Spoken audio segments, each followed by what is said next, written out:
It's Friday night and it's fireworks night here at the ballpark as the Sasquatch welcome the prospects for the series finale between these two teams here on this wonderful Friday afternoon. Hello everyone and welcome inside the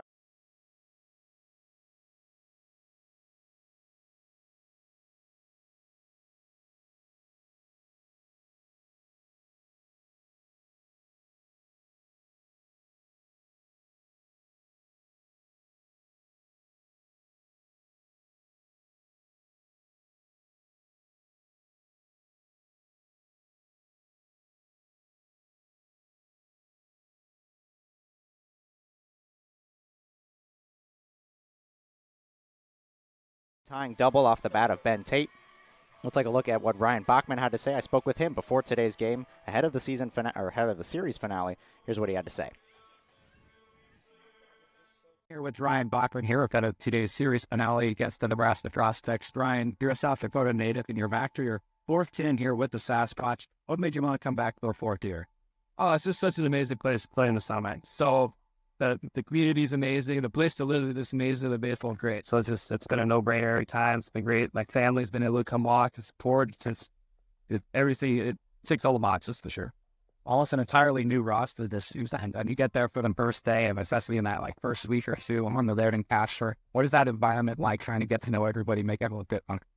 It's always a bit weird because it's guys you never met before, but that's the cool thing about, college baseball. I think we all have a lot in common, and we're able to, just really get to know each other quick, find a lot in common, and, we have a lot of fun starting today, really. So now you're back at home here facing the Nebraska prospects, 1-1 so far in this series, and a lot of offense in mind of these first two games. What do you guys try to do? What do you guys need to do to get the win and stop the series up? Yeah, I think the big thing is to start off with what kind of offense.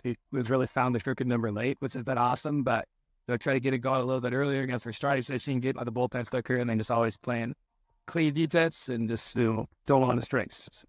And talk about the offense as of late in those later innings. What is it that you and guys are able to do to ever find yourself out of a fall game and all this time back and forward to a late comeback? I think just doing a lot of, having really going at bat, taking our walks, taking our get-by pitches, and, being able to just find ways on base anyway, and then we give a big hit like Ben at last night. Thanks, Ryan. I'll tell you. Well, the Sasquatch will look to try to grab their first series win of the season. They lost the first 4 games in Casper. They pulled off the win against Oahe, got the win in Game 1, lost Game 2, and now they're going to try to go for the series win. As we'll take a look at how these two teams have matched up through the first 2 games of this series with some off-the-wall stats. Taking a look at the offense between these two squads, you see the Sasquatch batting average well above the prospects at 317 versus 262, but 16 runs for each team, 20 hits for the Sasquatch versus 16 for the prospects, and then 17 runners left on, 16 for the prospects. Both these teams have had plenty of opportunities at the plate, but just not able to get that big hit in some of these cases, and that's something that head coach Justice Scott talked about before today's game with me, about trying to get that one big hit and using that to propel them to a victory. We'll see if the Sasquatch can get the job done. We'll have all the action for you right here on the Spearfish Sasquatch YouTube. First pitch coming up at 6:05. Stick with us here on YouTube. When we come back, we'll have lineups, first pitch, and baseball.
Sasquatch will be number 17, Russell Peterson.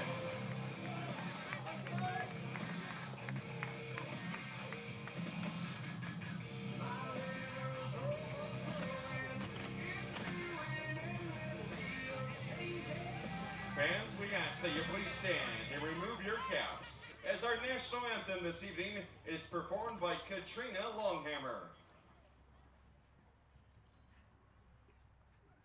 Oh, say, can you see by the dawn's early light what so proudly we hailed at the twilight's last gleaming, whose broad stripes and bright stars through the perilous fight and the ramparts we watched were so gallantly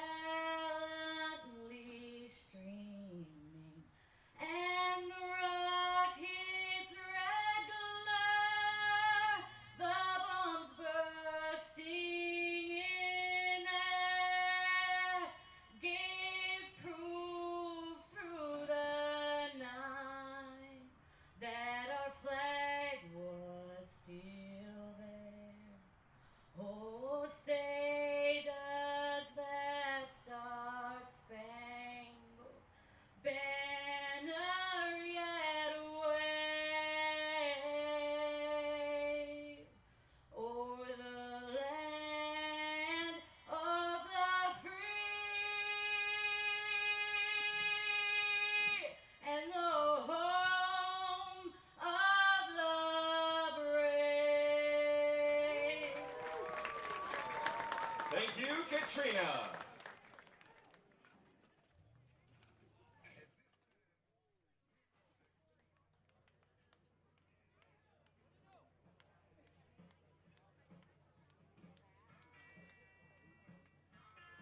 It's time for baseball here at Black Hills Energy Stadium as the Sasquatch welcome the Nebraska Prospects for the series finale between these two teams. The first game, or the first series of the season for the Prospects. They lost game one, they won game two. The Sasquatch will look to try to win the series, their first series win of the season. We'll take a look at the starting lineup that the Prospects will roll out here tonight. Tyler Palmer will lead things off. Drew Borner bats second. Elliot Peterson doing the catching, he'll bat third. Bodie Waller cleans up the first baseman. Corey Kozad is the designated hitter, he bats fifth. Grant Ryan bats sixth. Trenton Berry in the seventh hole. Levi Martin will bat eighth. And then Bryce Waller, the left fielder, will round out the order, batting ninth. And that lineup will take on the starting pitching for the Sasquatch. It'll be Russell Peterson who gets the ball here in the series finale. In his first start of the season, went 3 innings pitched, got 2 strikeouts, 1 walk, allowed 5 runs, but only 3 earned back on his season debut on May 26th against Casper.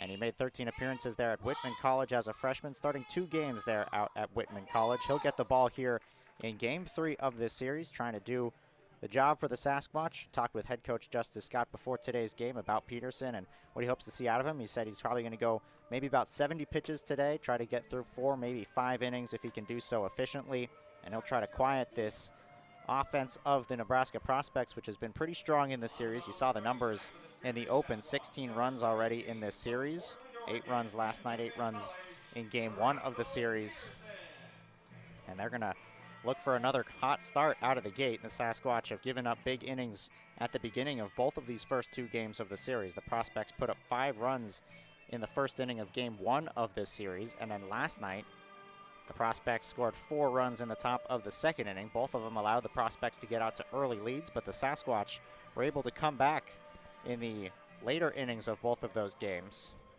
First it was in game 1, they came back, and then after the rain delay, game was called after 7 innings, they got the win. Last night they put up 5 runs in the bottom of the 7th inning to take a lead, but it wasn't enough as they gave up 3 in the top of the 8th inning, and that allowed the Prospects to come away with the win, their first win of the summer. Sasquatch enter today 2-5, the Prospects 1-1. This is one of 3 games going on around the ILB this year, as Peterson will step to the mound. Tyler Palmer digs in from the right side batter's box. And we're underway here at Black Hills Energy Stadium with the first pitch missing low. Ball 1. Just a beautiful Friday afternoon. We've had some cloudy conditions the previous 2 days, but 65 degrees feels a little bit warmer with the sun shining down. As the crowd continues to file in here at the ballpark, Palmer pops one up towards the right side. Finn and Bachman will come together, and Bachman will make the catch for out number 1. Let's take a look at the Sasquatch defense tonight behind Russell Peterson. It's Wallett getting his first action as a Sasquatch in left. Green is in center. Marcial is in right. Then on the infield, it's Darnell. Micah Coleman, who also gets his first action. He's at short. Right. Ryan Bachman, who you just saw make the catch, he's at second. Kyle Finn is at first. And then Chance Green is back behind the plate, catching Russell Peterson. So 1 up, 1 down on 2 pitches to begin the ball game for Peterson as he pumps in strike 1 here on Drew Borner. Hoping to see some efficient work out of the starting pitcher for the Sasquatch, as starting pitchers haven't fared too well in this series between Brooks and Renz. That one's bounced in the dirt. 1 ball, 1 strike, here the count. Peterson, as mentioned, attends Whitman College. Made 13 appearances as a freshman. 5-2 with a 3.03 ERA in those appearances. This pitch is fouled away.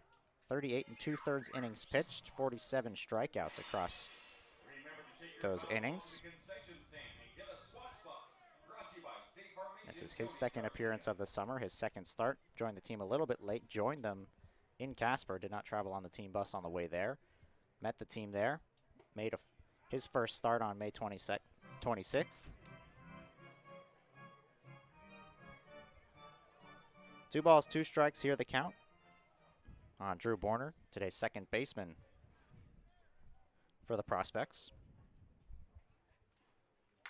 Chop to third. Ranging over to his left is Darnell. He can't make the play, goes into left field.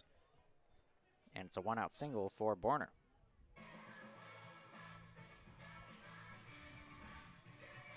Left side of the field features 2 new faces. We'll introduce you to them when they come up to bat for the first time. You got Micah Wallett in left field. Micah Coleman is the shortstop for today's game for the Sasquatch. 2 new guys who just joined the team past couple days. We'll get their first action. We saw a couple guys already in this series get their first action of the summer with Seth Nelson, who returns from last year, making a couple starts already in this game. He's back in the lineup today as the designated hitter. And then we also saw Aiden Torpy out of the bullpen in last night's game. 1-0 upstairs, 2 balls, no strikes.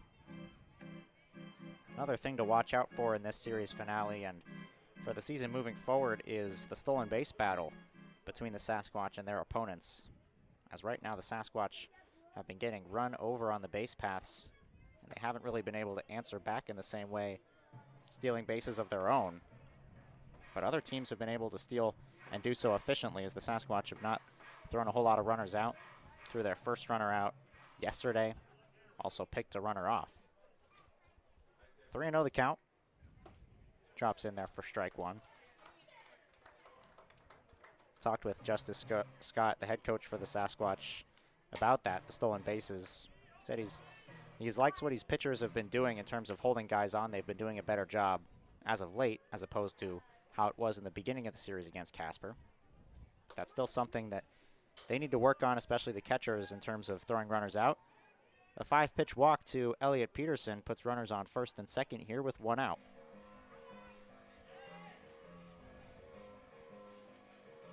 That'll bring up the left-handed first baseman, Bodie Waller. Waller went 1 for 2 in the first game of this series. He pinch hit last night and went 0 for 2. That's how his season has begun for the Prospects. Chops went in off the hands. Bachman ranging over. He'll field and toss to first in time to retire Waller. So a 1-pitch ground out on Bodie Waller puts two runners at second position, scoring position, second and third with 2 away. And the designated hitter, Corey Kozad. So Corey Kozad, the designated hitter, he's getting his 3rd start of the season. And here at the ballpark, as with many other collegiate summer teams or minor league stadiums around the league. He is today's beer batter, which means if he strikes out, fans get cheaper beer for the remainder of the half inning or the full inning. And that's significant because this is his third time in as many games where he has been the beer batter. So the prospects dugout, when it was announced, and this is random, by the way, I will emphasize. The cards were laid out on the ground. A fan came over and picked them up. As far as I'm aware, it was not rigged. But I can't tell from up here in the press box. Looked like a free choice, almost like a magic trick. Maybe it was a free choice, maybe it wasn't.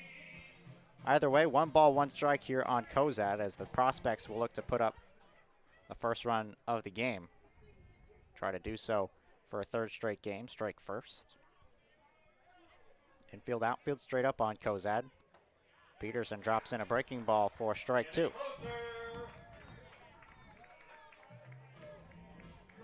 Kozad was 1 for 5 in yesterday's game with a single. Peterson's 1-2. Just misses on the outside corner. Sasquatch dugout wanted it. He just missed with the fastball that's been sitting mid-80s here in this top of the first inning. Featuring that fastball and then the curveball that he already mixed in for a strike. Couldn't get the chase on the fastball. See what he tries here on 2-2. The pitch. Lined, second base. Bachman with a play! What a play by Ryan Bachman, diving to his left to rob Kozad of a hit and probably 2 RBIs. A fantastic play by the fourth-year Sasquatch ends the top of the first inning. We stay scoreless, and the Sasquatch bats coming to the plate. Spot-on teamwork saves me so much time. I haven't spent a single minute in my back office this week. Teamwork simplifies employee communications, scheduling, tip-outs, and payroll. It even syncs with my POS, so I know my data is accurate. All right, tips are out. In fact, teamwork has saved me so much time, I was able to take today off to film this. Cut! Now remember, you really hate that back office. Favorite thing about Macero's, it's the staff. The culture is unlike anything I've ever experienced. Spot On has greatly reduced the time our managers spend on scheduling. The biggest advantage is its tip management. At a touch of a button, it instantly allocates tip pooling and tip splitting. Our employees love it that as soon as we've done the tip distribution, they can see what they made yesterday. It's real straightforward. What you see is what you get, and that's what you want working in a restaurant. And with Spot On, you've got everything there at the tip of your fingers.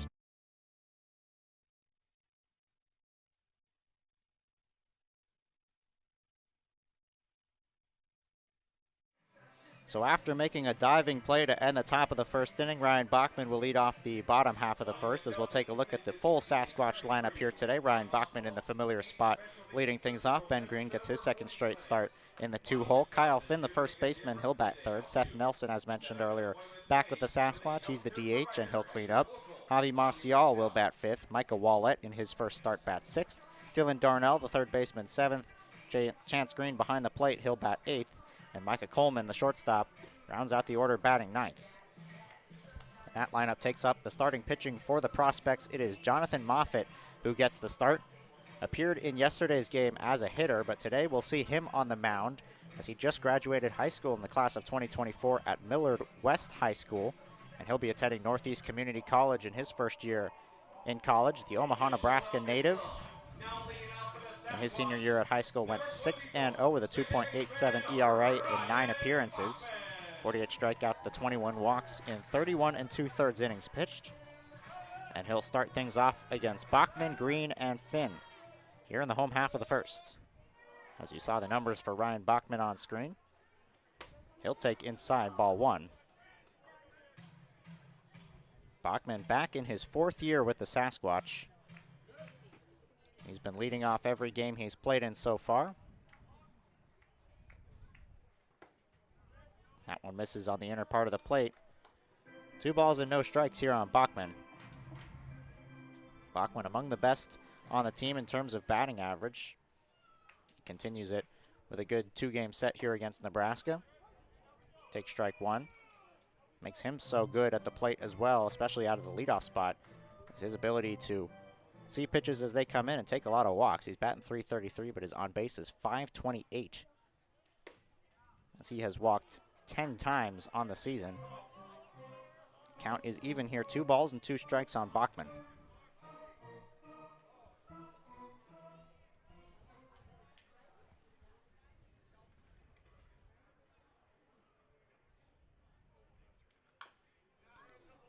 Foul away. So we'll do it again here, 2-2. Bachman's .333 batting average is tied for 3rd best on the team. OPS above 900 at .903.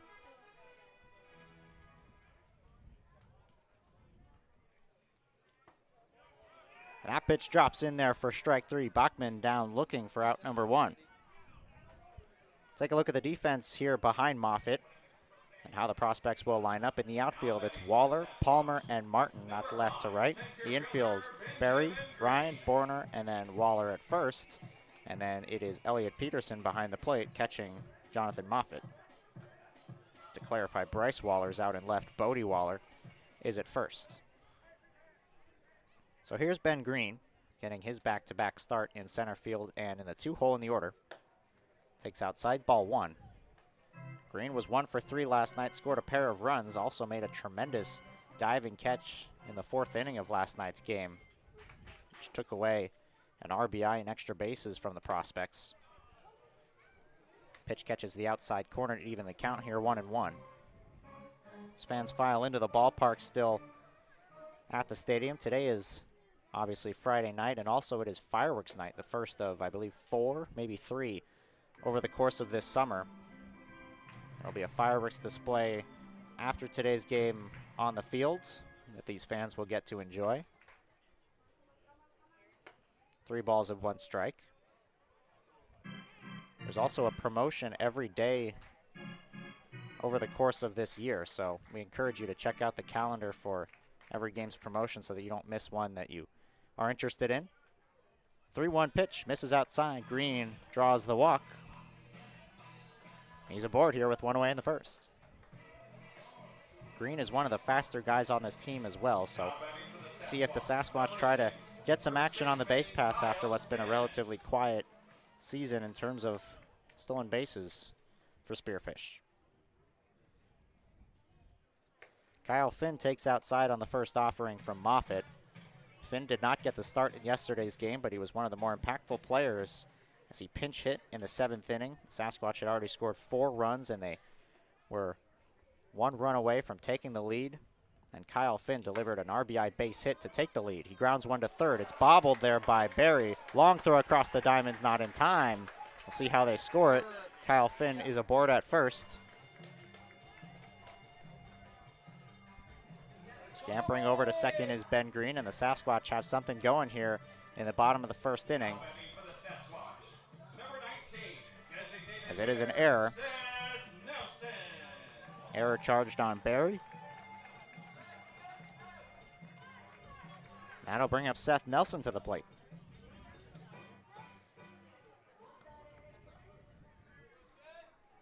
Nelson, the left-handed batter who returns for a 2nd season here with Spearfish. Joined the team to start this series, didn't play in game 1. Got the start in yesterday's game.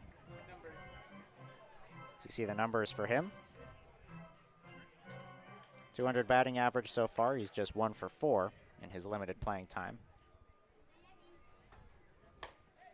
Quickly 2-0. Last year was a monster season for him with the Sasquatch. Batted .351, 5 homers, drove in 31 runs. Stole 9 bases as well. Was 2nd on the team in hits and in homers. He's ahead in the count here, 2-0. Should get a good pitch to hit. Pitch on the way. Outside instead, he'll take ball 3. Javi Marcial stands in the on-deck circle.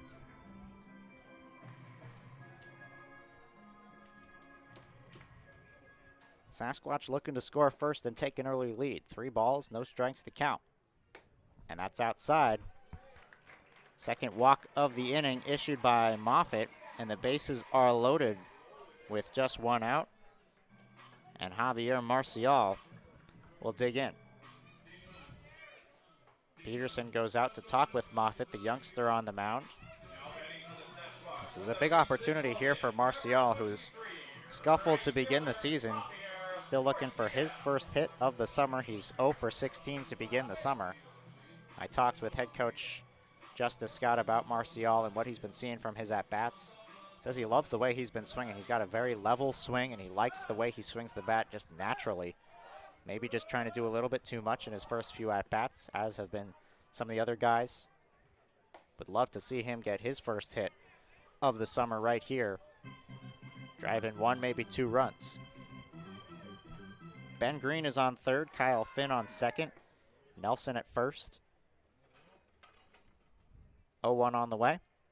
Inside, Marcial is able to dodge the pitch. Green and Nelson both reached on a walk. Kyle Finn reached on an error. The Sasquatch keep the middle infield back. Waller is toes on the grass on the first base side. 2 balls, 1 strike.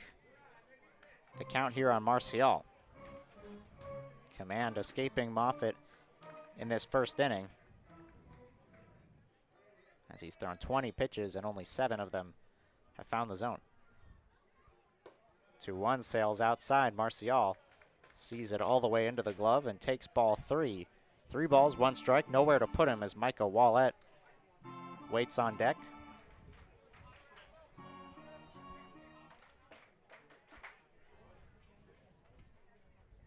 (3-1) inside. Marcial draws the walk. It's an RBI walk. So we'll have to wait a little longer to try to get that first hit, but they'll certainly take that as the Sasquatch are on the board with the first run of the game. Ben Green trots home from third. Everybody else will move up 90 feet. And the bases stay loaded here for Micah Wallett, as a meeting on the mound will commence to talk things over with Jonathan Moffitt, who through 5 batters has only thrown 7 strikes on 22 pitches. Micah Wallett will be the next batter due up for the Sasquatch. Wallett, this is his first action since joining the team. Goes to Westcliff University, the Warriors out in California, and this past year at a 286 in 39 games. Had a homer, 22 RBIs, and 23 runs scored. See him mostly in the outfield this year. Today getting the start in left field, as the Sasquatch have sort of a plethora of outfielders that they could put out there now that Wallett's joined the team. Patrick Rakes is out of today's lineup, as is Braden Gastisha. Both guys we've seen often this summer. Wallett takes strike 1. As Moffitt desperately needs to find the zone here with the bases loaded, already 1 run walked in. The Sasquatch threatening for more. Finn on third, Nelson on second, Marcial on first. 0-1 misses, count even.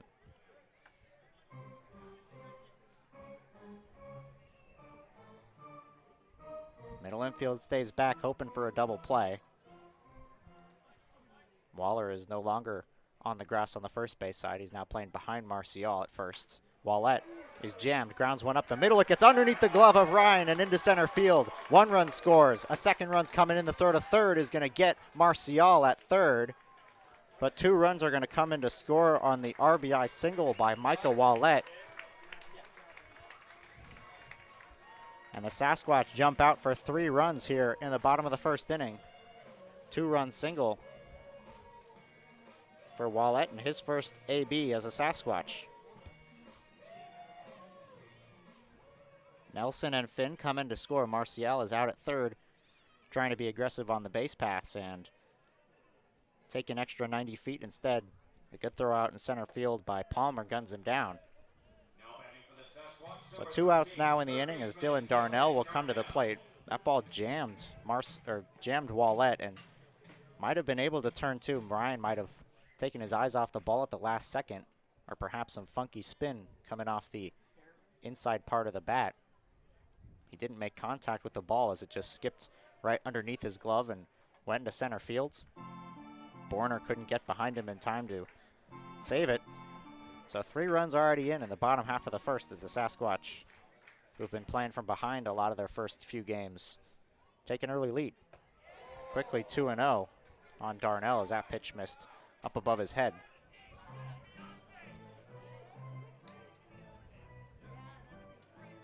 Darnell's been splitting some time. We've seen him at shortstop, at third base. Him, Ben Tate, Matthew Gonzalez have been the three guys we've mostly seen on the left side of the infield. A 3-0 drops in there, 3-1.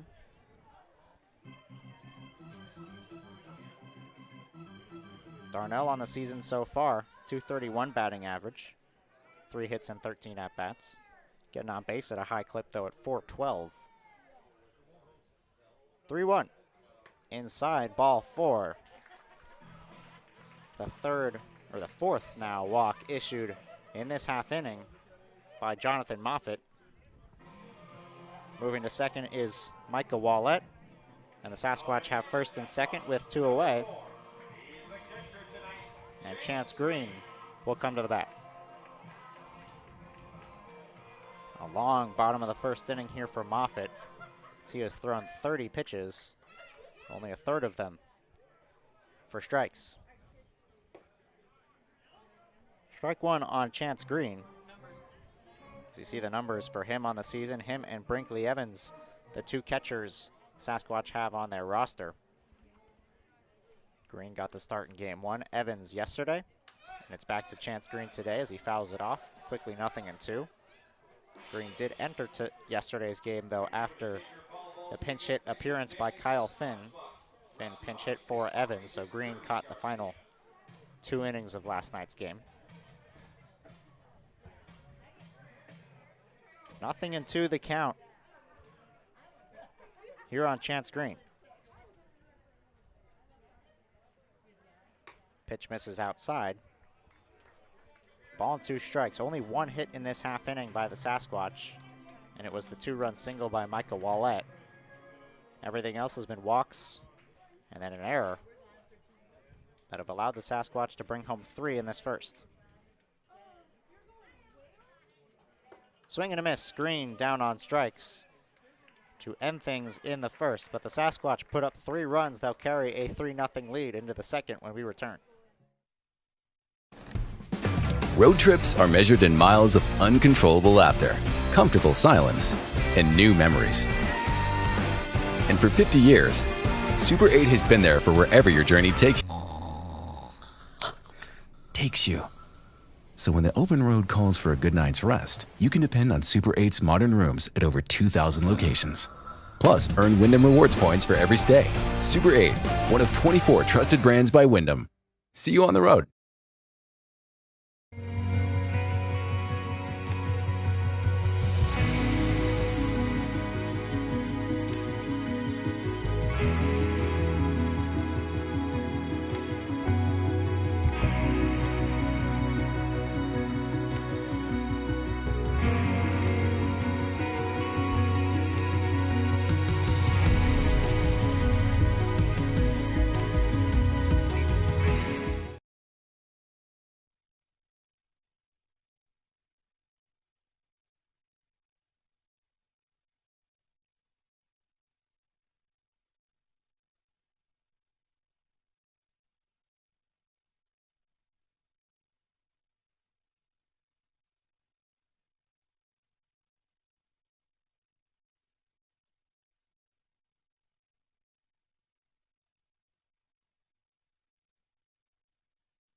Three runs on just 1 hit in the bottom of the first for the Sasquatch, but enough to give them an early 3-0 lead as Russell Peterson will go back on the mound for the top of the second, now pitching with a lead.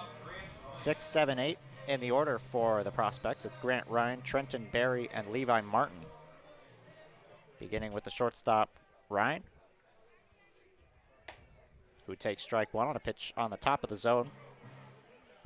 Ryan was the shortstop in the last half inning. The ball just got underneath his glove on the ground ball from Micah Wallett. That allowed 2 runs to come in. What could have possibly been an inning-ending double play turned into an extra 2 runs in the bottom half of the frame. We saw the Sasquatch load the bases twice in yesterday's game. Actually, 3 times. The first 2 times they came up empty-handed. And then in the 7th inning, when they scored 5 runs, it was Ben Tate's bases clearing, game-tying double that got the Sasquatch back in the game. This time with the bases loaded in the first, they get the big hit they've been looking for. Swing and a miss. Down goes Ryan. 1 up, 1 down here in the second.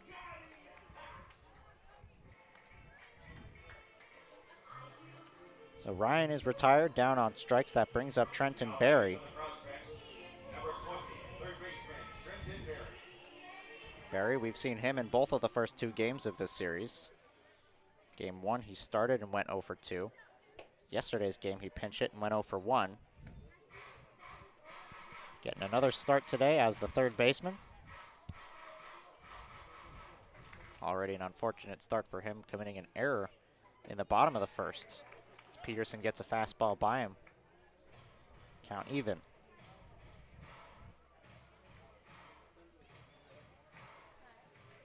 Peterson has a bit of a deceptive delivery. You'll see it on our center field camera here as he sort of pulls his body over and comes right over the top with that pitch. Maybe a little bit harder to pick up out of the hands as opposed to just that 3/4 arm slot that you see from a lot of guys. Peterson looking for another strikeout. 1-2, and he gets it. Swing and miss on the pitch inside. 2 up, 2 down, 2 strikeouts for Russell Peterson in the second.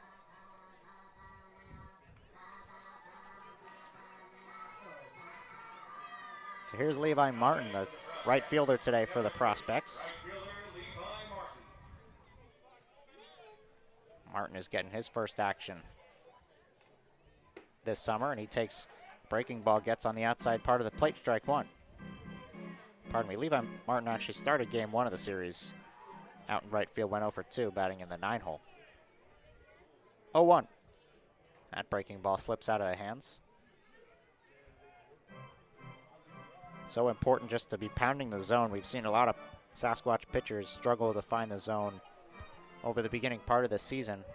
Peterson so far has thrown 28 pitches and 16 of them for strikes. Fastball grounded to the third base side. It's Darnell across the diamond in time, and a quick 3 up, 3 down inning in the top of the second. Sasquatch still lead this one 3-0, and the bat's coming back up.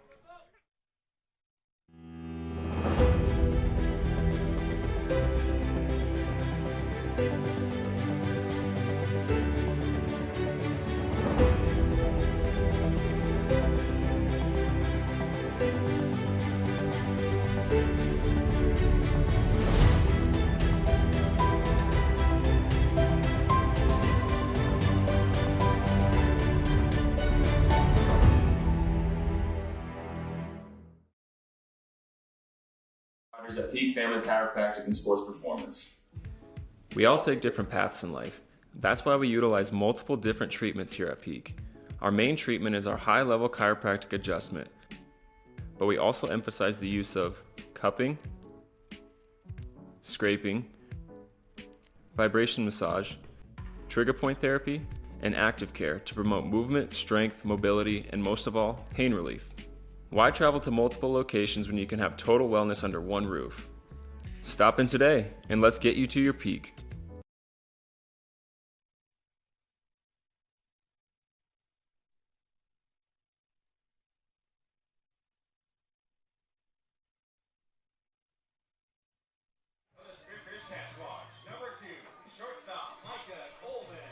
Micah Coleman leads things off in the bottom of the second. Another new face here for Spearfish this summer. And he is hit by the pitch. It's one way to welcome yourself to the team. No way he could get out of that pitch, as it just kept sinking towards his front leg, and it drills him. So Coleman is aboard. I don't even get time to introduce you to him. I guess I'll do it the next time he comes up. Ryan Bachman will dig in, up for a second time in as many innings, as we're back to the top of the lineup. Bachman struck out looking against Moffitt to begin the bottom of the first. Sasquatch then brought home 3 runs, 2 of them earned, to take an early 3-0 lead. That's where we stand right now.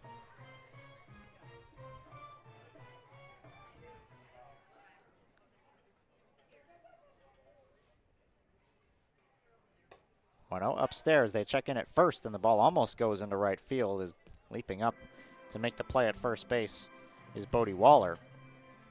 As Peterson tried to get aggressive and throw behind Coleman.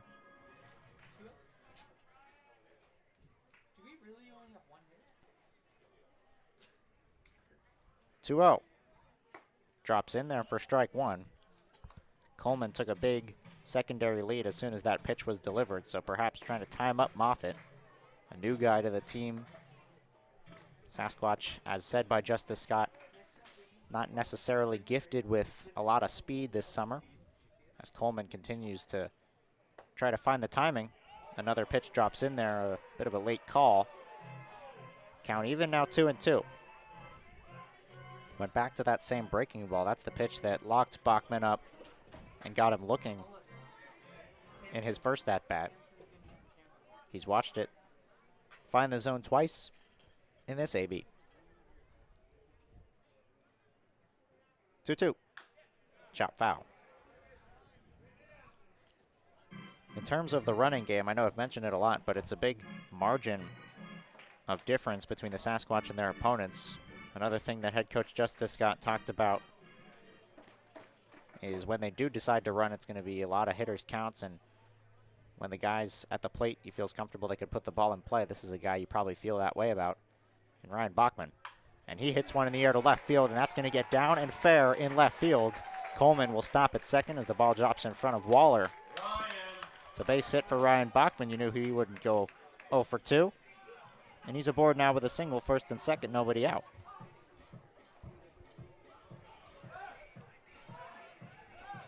And I'll bring up Ben Green, the center fielder and the two-hole hitter. Walked in the first inning. Came around to score the first run of the game. He'll dig in from the left side. Breaking ball's in there for strike one. That has been the pitch of the day so far for Moffitt. Fastball maybe not so much, but when he needs strikes, he's been able to go to the curveball. 18 strikes on 42 pitches for Moffitt thus far. 0-1. Goes back to it. This time it's left on the outer part. Count goes even.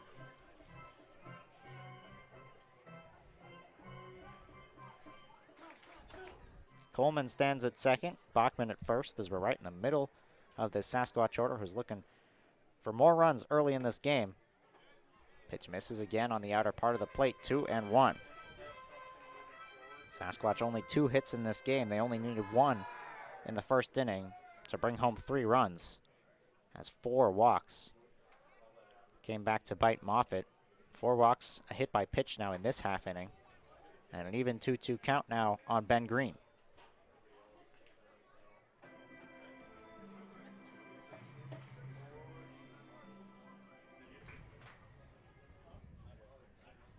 Long look in, now he'll come set.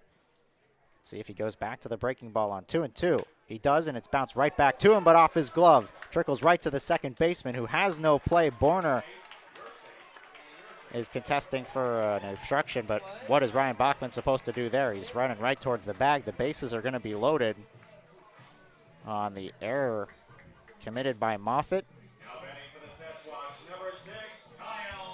So Green is aboard for a second time, and Kyle Finn will come to the plate. Looking to give the Sasquatch a big early lead. They're going to score that a hit for Ben Green.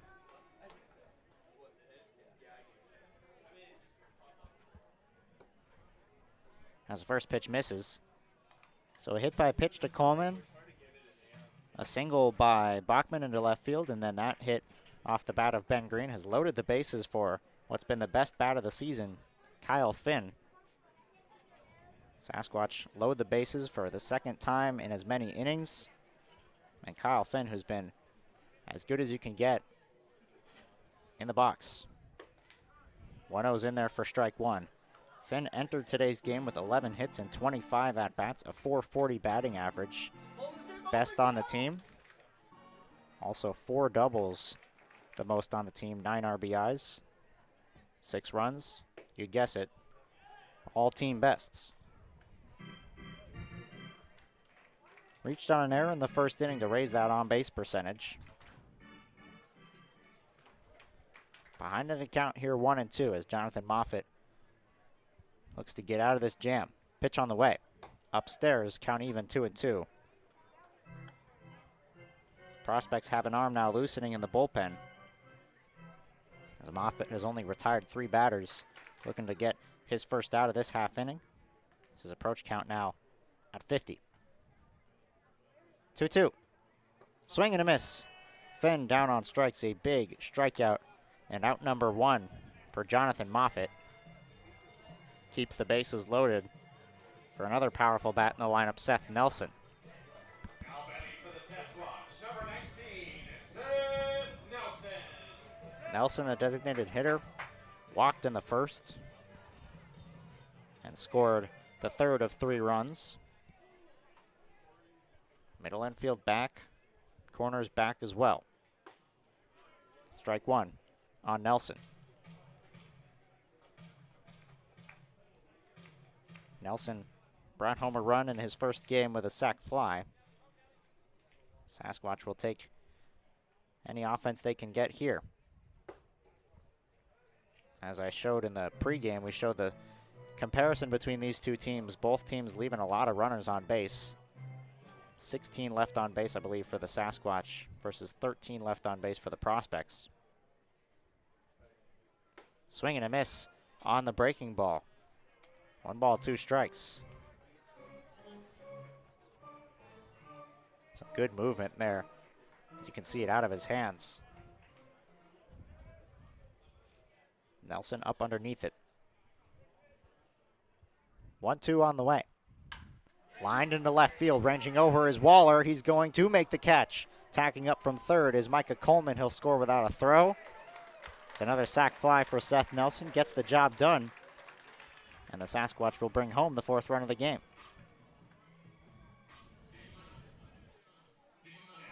Well, all things considered, if you're the Prospects, bases loaded, nobody out, you'll probably take just 1 run given up if Moffitt is able to get out of this half inning, and that would be the case. But Seth Nelson gets another RBI, comes on the sac fly.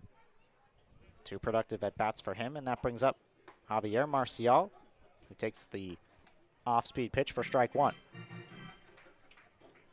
First and second with 2 away, as Bachman and Green neither could tag on the sac fly hit in front of him.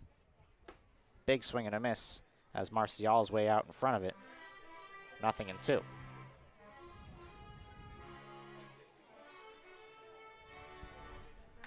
Does he dare throw the fastball, which has been the only pitch that the Sasquatch have really been able to see?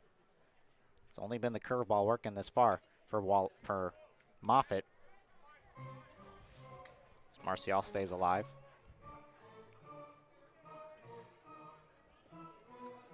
Out in front of it, each of the last 2 pitches. Marcial walked in the first inning with the bases loaded, so he got an RBI for his walk.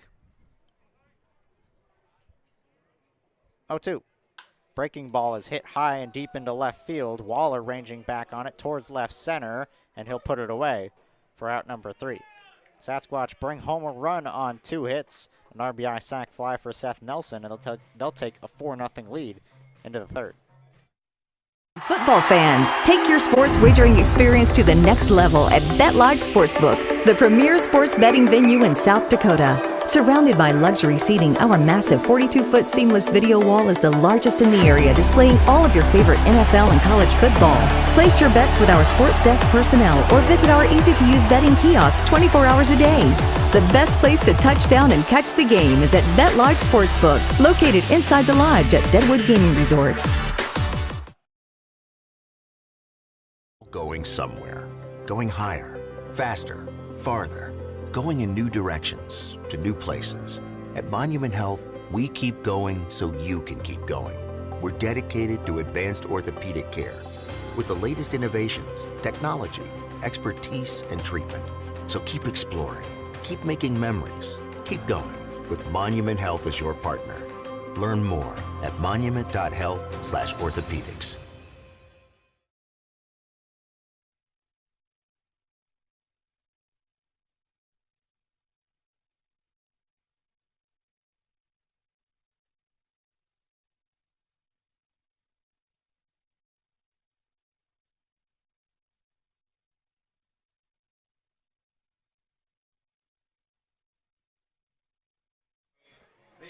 9-1-2 coming up for the Prospects in the top of the third. Bryce Waller, the 9-hole hitter. Then the lineup flips back over for Tyler Palmer and Drew Borner. Going up against Russell Peterson, who's been impressive through 2 innings, 29 pitches, 17 strikes, 2 strikeouts, just 1 walk, and 1 hit allowed for Peterson in his second start of the summer. Works quickly and gets strike 1 here on Bryce Waller. Waller, today's left fielder for the Prospects, delivered a big hit in last night's game. As he waves and misses at that one. Came into pinch hit in the 8th inning as part of the 3-run inning with the Prospects trailing by 2 runs. Waller delivered a 2-run single that put the Prospects in front, and they'd ultimately win the game by 1.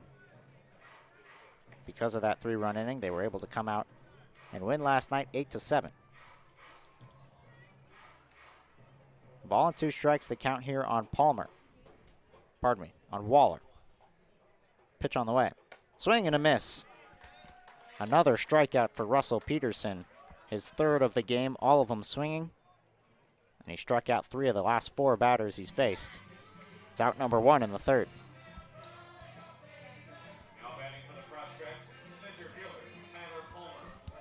Now the lineup does flip over, and now it is Tyler Palmer who digs in.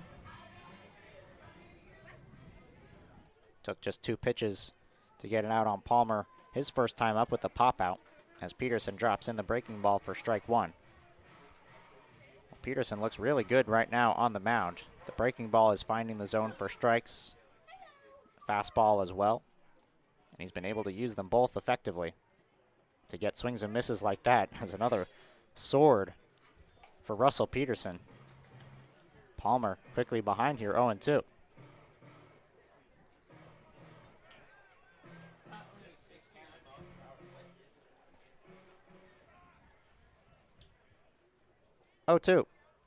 Goes back to it again, and another swing and miss. Russell Peterson is dealing here tonight.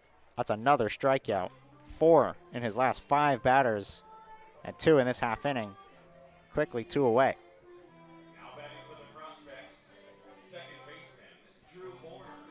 Here's Drew Borner, owns the lone hit of the game and the lone base runner. No. Peterson walked as well. The lone hit for the Prospects came in the 1st inning as the first pitch misses from Peterson. 1-0 goes back to the fastball and misses again here, 2-0. Well, when you only have 2 pitches like what we're seeing from Russell Peterson, the fastball and the curveball, when they're both working well, they look really good, and they do right now as that breaking ball's in there for strike 1. 2-1 the count.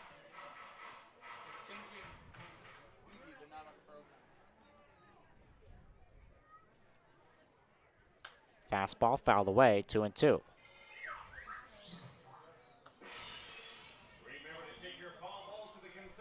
Peterson looking to strike out the side. 2 balls, 2 strikes, already 2 strikeouts in the inning. And the pitch is in the dirt, full count.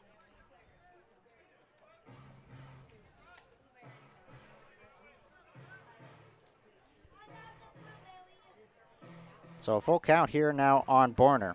Waller went down on strikes. Palmer, same result, 3-2. And he missed upstairs. Second walk issued of the game from Peterson. And the Prospects have a 2-out base runner.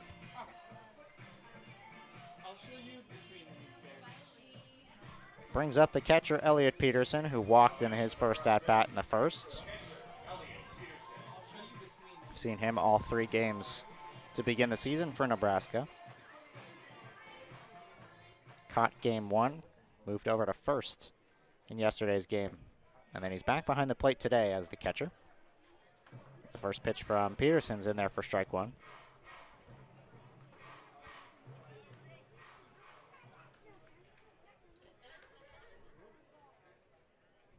Borner takes the lead off first. Now he'll take off. Pitch is grounded to short. Coleman in the dirt, picked up by Finn. Nice play there at first base to bail out his shortstop and retire Peterson for out number 3. 2 strikeouts in the inning for Peterson, and that ends the frame. Headed to the bottom of the 3rd. Sasquatch on top. 4-0.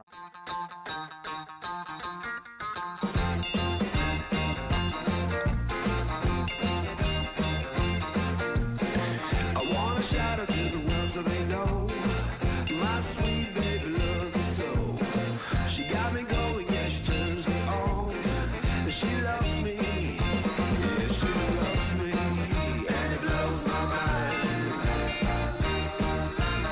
Hey, nice try. Yeah, it blows my mind. She's my lover.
6-7-8 for the Sasquatch in the bottom of the 3rd inning, beginning with Micah Wallet, who got the 2-run single in his first at-bat in the bottom of the 1st inning.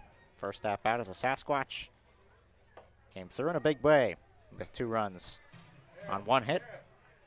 It's Wallet, Darnell, and Green, 6-7-8 in the order. Going up against Moffitt, who's back out for a 3rd frame. Pitch is fouled away along the right side, count even. There was a brief pause in the bullpen action for the prospects, but now 2 guys seem to be walking around, getting loose. Nobody throwing right now. And that ball goes up and in and catches Wallet right on the numbers. Second hits batsman of the game for Moffitt, and a leadoff base runner.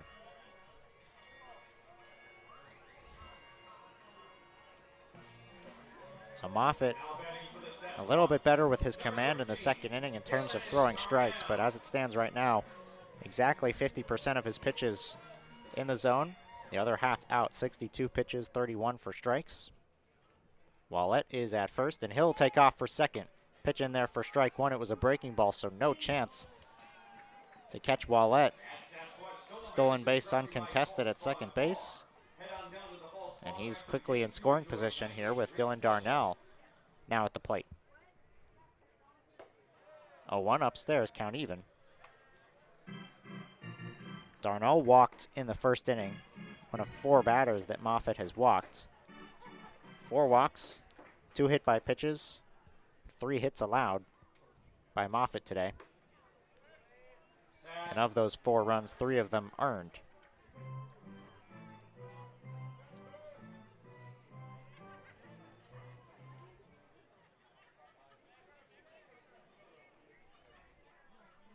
Two one to Darnell. He gets out in front of it and pops it up along the right side. Ranging over is Waller in foul territory to make the catch. Darnell is retired for out number 1.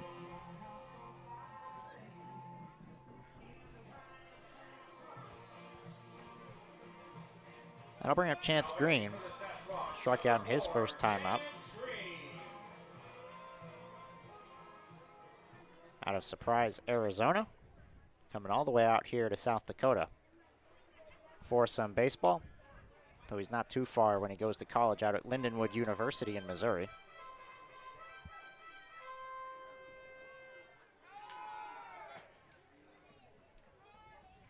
Green was out in front of the breaking ball as the breaking ball got Darnell.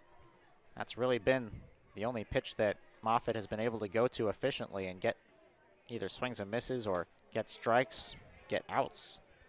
As he drops one down low to even the count here, 1-1. It's tough when you only have really one pitch working for you. Moffitt trying to get through a third frame. Upstairs. 2-1 on the catcher. Nebraska doesn't have a whole lot of arms to be using, as this is just the beginning of their season. We're able to throw just 2 guys out there in game 1 in the 7-inning game, as Green in on the hands, pops one up into shallow right center field. It's caught by the second baseman, Borner. Wallett was reading it like it was going to drop, but he's able to get back to second base in time as he goes halfway and gets back. Out number 2, and Wallett stays at second. Brings up the 9-hole hitter, Micah Coleman, who was hit by a pitch on the first pitch he saw as a member of the Sasquatch, and he takes on the outside corner. 0-1.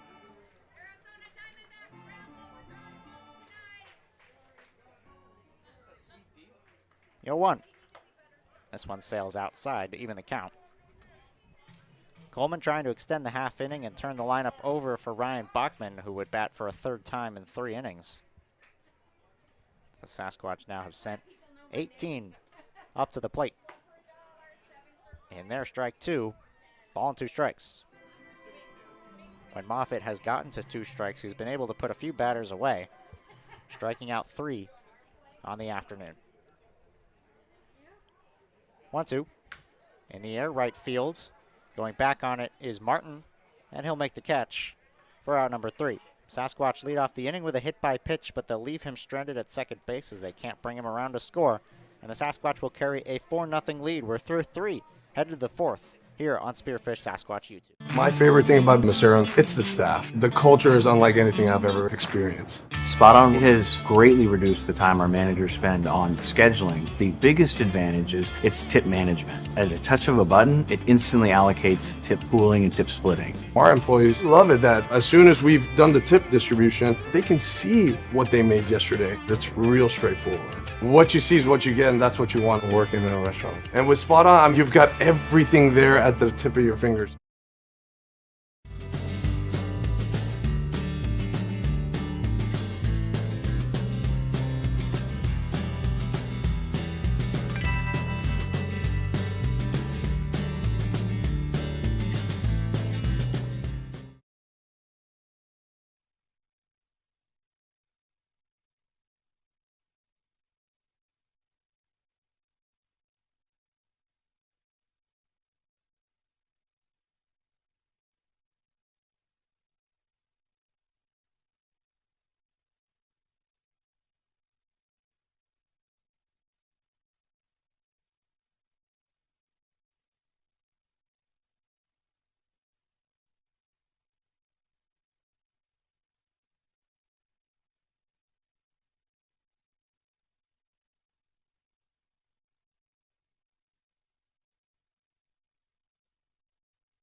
Getting ready for the top of the 4th inning. They just wished Ben Tate a happy birthday on the field as he turns 20.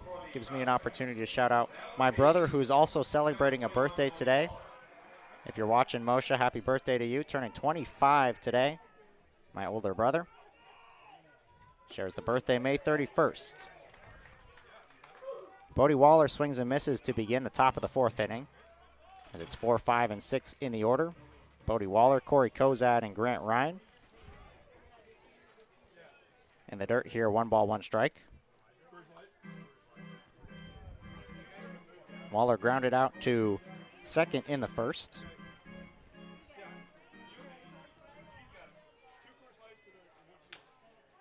Fouls this pitch off. 1 ball, 2 strikes. Well, Russell Peterson's been great on the mound so far for the Sasquatch. Going 3 innings, allowing just 1 hit, stranding 3 base runners and striking out 4. Ahead of Waller here. Ball and 2 strikes, looking for strikeout number 5. And he gets it. Swing and miss on that breaking ball. The prospects just have not been able to figure out Russell Peterson here this afternoon. Another strikeout, 5th of the game. And Corey Kozad will come to the plate. Russell Peterson has now struck out 5, and the fans here would love to see nobody else but Corey Kozad strike out, as he is the beer batter, as I mentioned, his first time up. A beer batter for the 3rd straight day. Lined out to second to end the 1st inning on an amazing play by Ryan Bachman. The prospects had 1st and 2nd with 1 out, and Ryan Bachman made a head-first dive to make the play. This ball's hammered into center field and deep. Green on the run. It's over his head, and it's up against the wall out in center field. Green on the warning track gets the ball in quickly.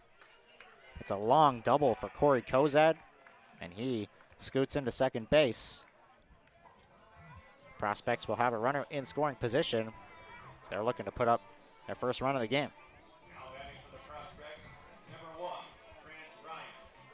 Probably the only guy who's really seen the ball out of Peterson's hand well. A hard hit line out, and now a hard hit double, one of the harder balls we've seen hit here in this 3-game series. Probably traveled close to 370, maybe 80 feet out in center field. That wall is 400 to dead center. 330 down the lines, a perfectly symmetrical park. 1 ball, no strikes on Grant Ryan.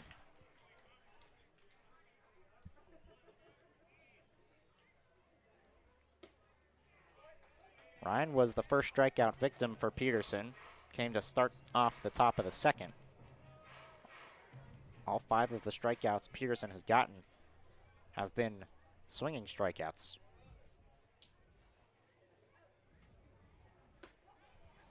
The breaking ball sails outside. Make it a 2-1 count on the shortstop.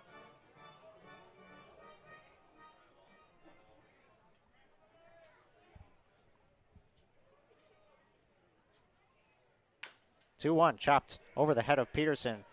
It's going to be Bachman at second base who makes the play and retires Ryan for out number 2. I thought Coleman, who was coming over from the shortstop side, might have cut him off and made the play, but Ryan Bachman is there behind him. Moving to third is Kozad, and there's 2 outs in the inning with Trenton Berry coming up.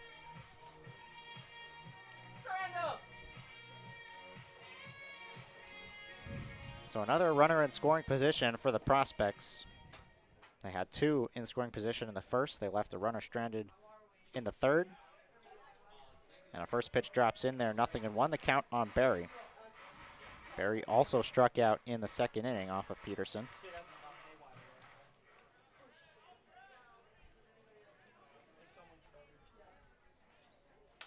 In on the hands. It's going to get foul out of play. 0-2. So Peterson, 56 pitches in this game. I mentioned in the open, the hope was to have him go about 70, and the hope was to have him get through 5 innings if he could. He's working very efficiently today. A chance to get through a 4th scoreless frame right here. 0-2. That ball slips out of the hands. Count will go to 1-2.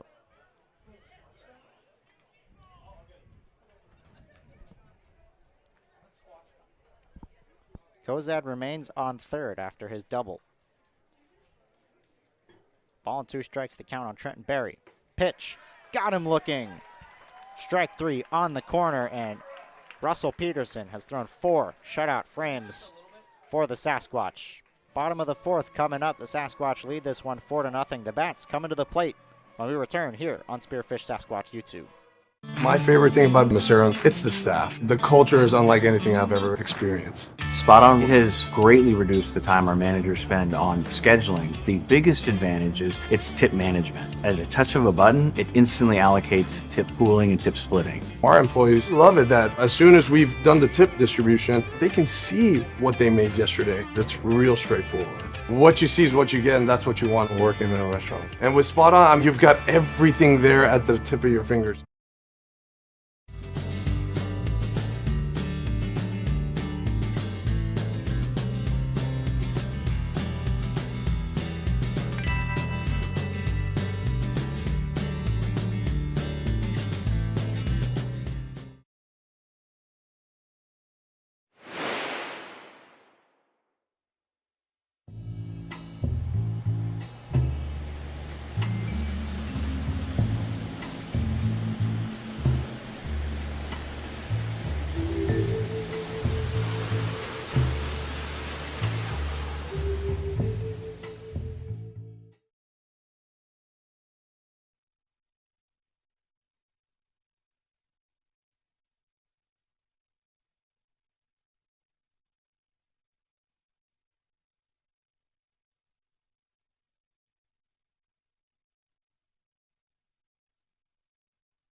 New pitcher in the ball game for the Prospects. It's Cameron Pickens, who will take over from Jonathan Moffett, who goes 3 innings, allows 4 runs, 3 of them earned, 4 walks, 3 hits, and 3 strikeouts. That's the line on Moffett. The new pitcher in the game is number 14, Cameron Pickens, out of the Concordia University of Nebraska. Attended Millard North High School and appeared in just 1 appearance out of the bullpen this year as a freshman for Concordia University of Nebraska.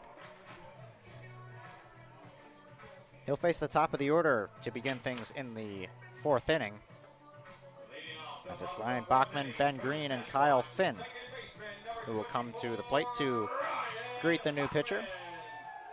Starting things off with Ryan Bachman, who is 1 for 2 on the day, a single and a strikeout.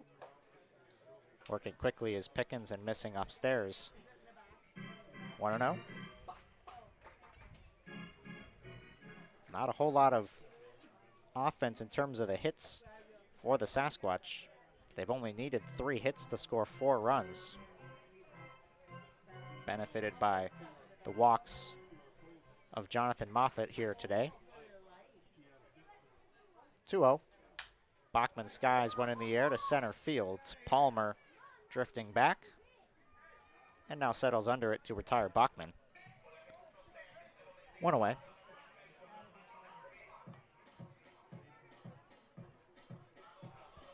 Brings up Ben Green, who's reached base both of his first 2 at-bats. A walk in the first and a single in the second.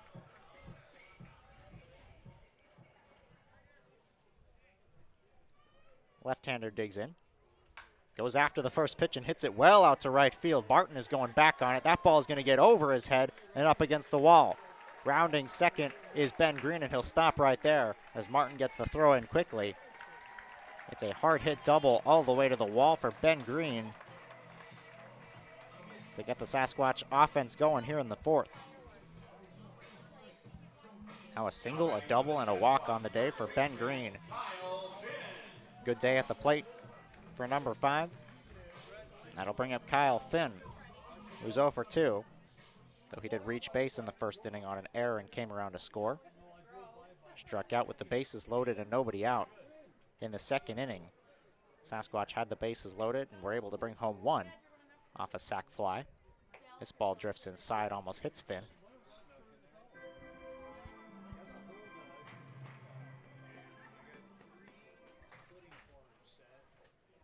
So Green, not necessarily to show off the power, wouldn't look like it from his stature, but barrels up a ball, gets a double, and now he dances off second base. Almost took off for third as Finn is out in front of the breaking ball. 1-1. Guy at the plate, though, Kyle Finn, is known for his power. We've seen him already tally 4 doubles, most extra base hits on the team. The only home run the Sasquatch have, though, is courtesy of Lane Syme, not getting the start today. 1-1. Fouled right towards the screen of the third base dugout. And Pickens is ahead here of Finn, 1-2.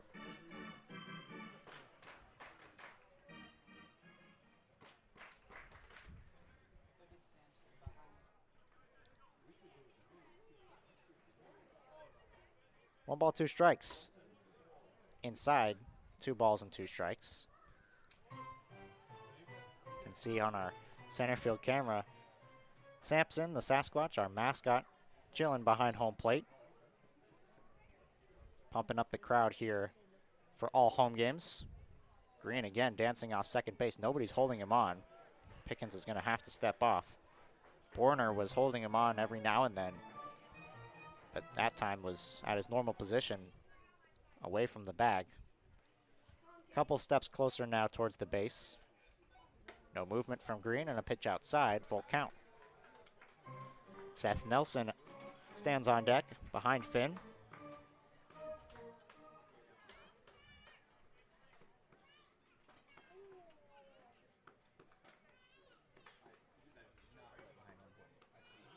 The 3-2. Finn chops one to second base. It's Borner who makes the play and throws to first in time. Moving to third is Green on the ground ball. So Finn, a productive out, at least moves him to third. Brings up Seth Nelson, who has walked and drove in a run with a sac fly in the second. So he's 0 for 1 with an RBI. Also scored a run. Back for a second summer with Spearfish. Him and Ryan Bachman know this team. Returners from last year. Try to help the newcomers and try to improve the Sasquatch to 3-5 with a win today. This pitch misses inside on Nelson. The third game of the series finale. Prospects 1-1 on their young season. After this series, the Sasquatch will be here for 3 more games. Saturday, Sunday, and Monday against Casper. This pitch misses outside. 2-0 on Nelson. We're here in the bottom of the 4th inning. No runs on 2 hits, 1 error committed by the Prospects. 4 runs on 4 hits. No errors committed by the Sasquatch. Up and away, 3-0. Story of the game so far, 3 runs in the 1st inning for Spearfish and Russell Peterson, Sasquatch starter, 4 strong innings, shutting down the Prospects. Pickens looking for a strike here on 3-0. And Nelson cracks one to the bag at second base, and it's past Borner and into right field. Swinging 3-0 and an RBI single for Seth Nelson. Sasquatch put on another run. They lead it 5-0.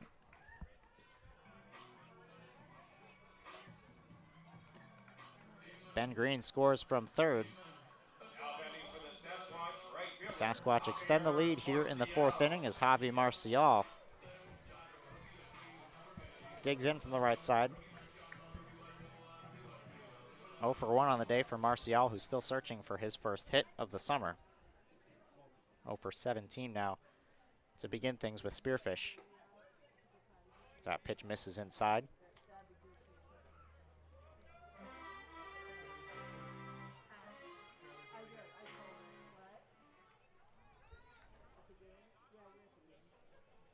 Pickens takes a look at Nelson at first, and now he'll come set.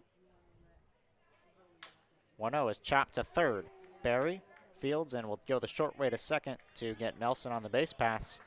And that'll end the 4th inning. The Sasquatch put up another run with a nice 2-out base hit by Seth Nelson, and they'll carry a 5-0 lead through 4 here at Black Hills Energy Stadium.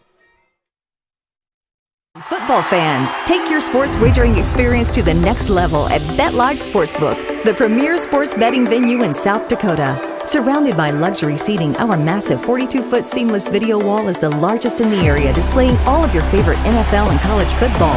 Place your bets with our sports desk personnel or visit our easy-to-use betting kiosk 24 hours a day. The best place to touch down and catch the game is at BetLodge Sportsbook, located inside the lodge at Deadwood Gaming Resort.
8-9-1 for the Prospects, who now find themselves trailing 5-0 after 4.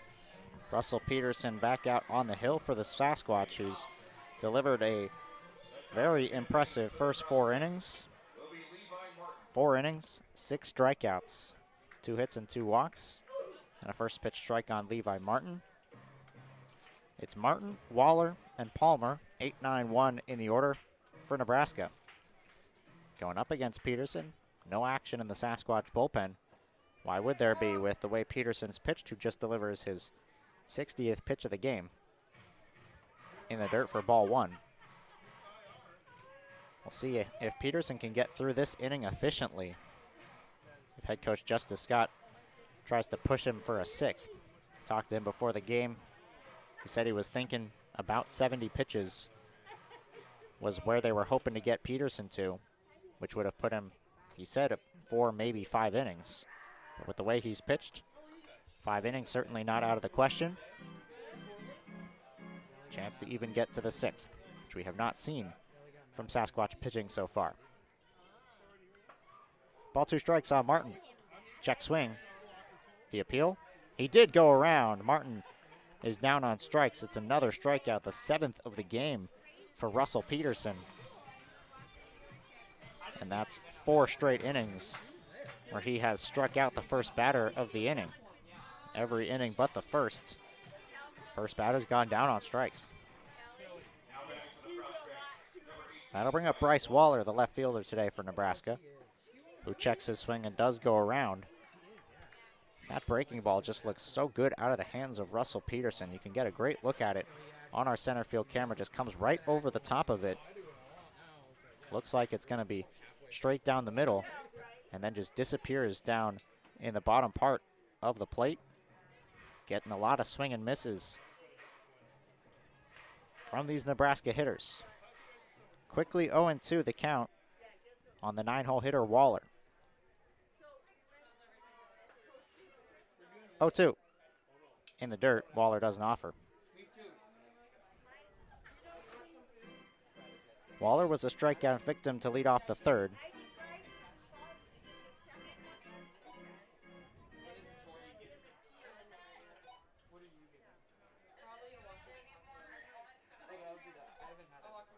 One, 2. Grounded up the middle. Ranging over is Coleman, and he's not going to get there. It's into center field. Waller is aboard with a single. And the lineup will turn back over now for the top of the order, Tyler Palmer.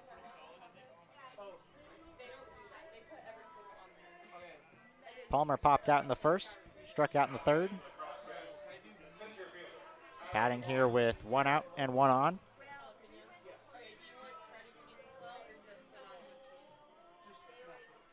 See if Nebraska tries to get aggressive on the base paths here with Waller at first.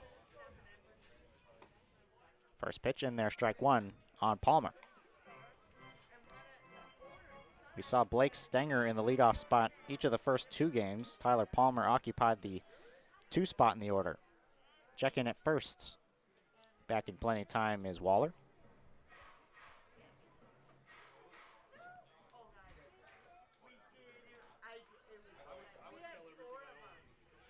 Oh, 1 for Peterson. Swing and a miss, ball gets away from Green. Scampering over to second base is Waller. He'll advance on the wild pitch.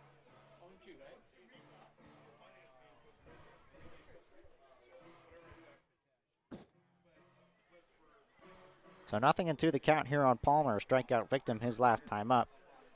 Trying to avoid going down on strikes for a 2nd time. Peterson looking for his 8th. And he paints the outside corner and gets strike 3 looking. Palmer down on strikes, and Russell Peterson is finding himself a groove in these middle innings. That's 8 strikeouts now in the game for Russell Peterson, who is dealing here on Friday night. Here's Drew Borner, who's been one of the better bats for Nebraska today. Seeing Peterson fairly well. Singled in the 1st, walked in the 3rd. Peterson has 8 strikeouts, all of them coming after the 1st inning. He struck out 2 in every frame. 2 in the second, 2 in the third, 2 in the fourth. He's got 2 in the fifth.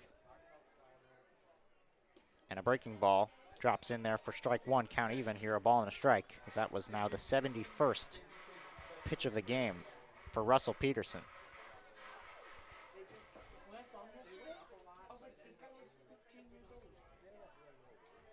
The 1-1. Chopped past Peterson. Bachman at second will make the play and throw to first in time. Another runner left stranded by Russell Peterson, who's delivered 5 shutout frames. Sasquatch bats coming back up, leading by 5. My favorite thing about Macero's, it's the staff. The culture is unlike anything I've ever experienced. Spot On has greatly reduced the time our managers spend on scheduling. The biggest advantage is its tip management. At a touch of a button, it instantly allocates tip pooling and tip splitting. Our employees love it that as soon as we've done the tip distribution, they can see what they made yesterday. It's real straightforward. What you see is what you get, and that's what you want working in a restaurant. And with Spot On, you've got everything there at the tip of your fingers.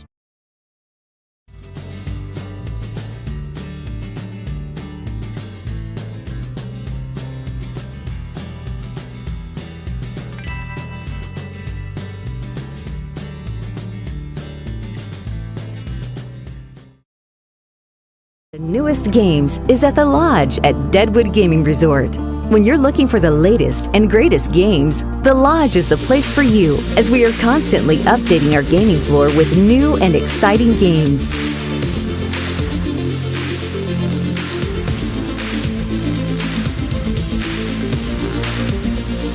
There's always something fresh and fun at the Lodge at Deadwood Gaming Resort, your home for the newest games.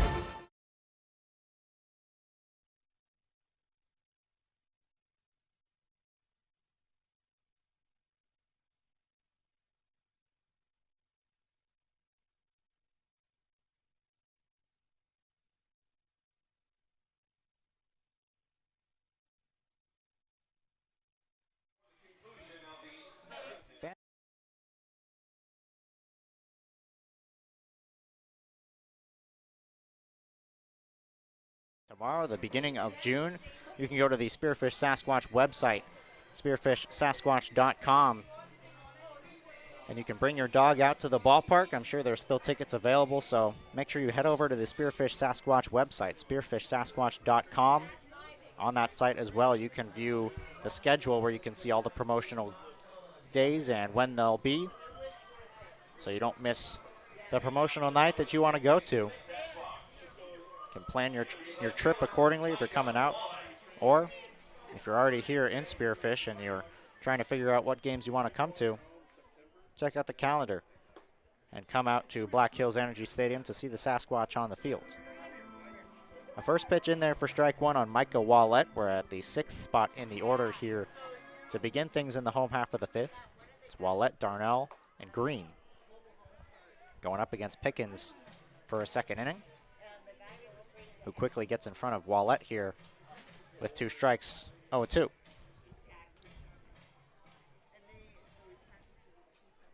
Yo-2. Missed up and in. Wallett joining the Sasquatch, playing his first game here this summer. Already a productive day at the plate with a 2-run single and a hit by pitch and a stolen base. Been doing it in the box, on the base paths. Really hasn't had to make a lot of moves out in left field thanks to the work of Russell Peterson on the mound. Sasquatch do have an arm now loosening in their bullpen, so this could be the end of the line for Peterson. After 5 fantastic innings of work, he threw 72 pitches. And if that is the end of the line for Peterson, the best start we've seen from a Sasquatch pitcher so far, and it's not even close.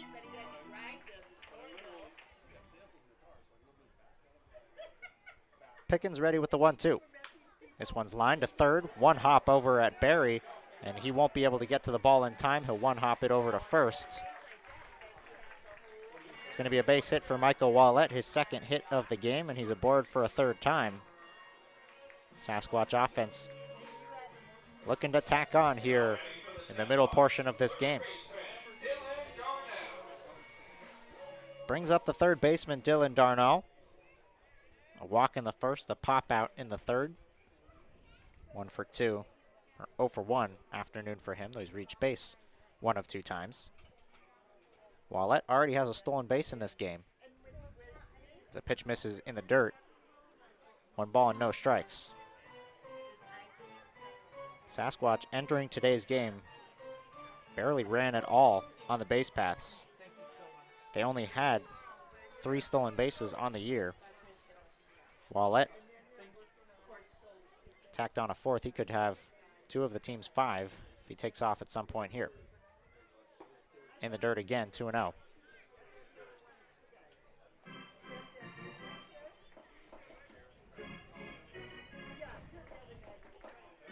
Bottom portion of the Sasquatch order now as we're at 7, 8, and 9. No hits across from these bottom 3. 2-0. Swing and a miss on a pitch outside. Count goes to 2-1.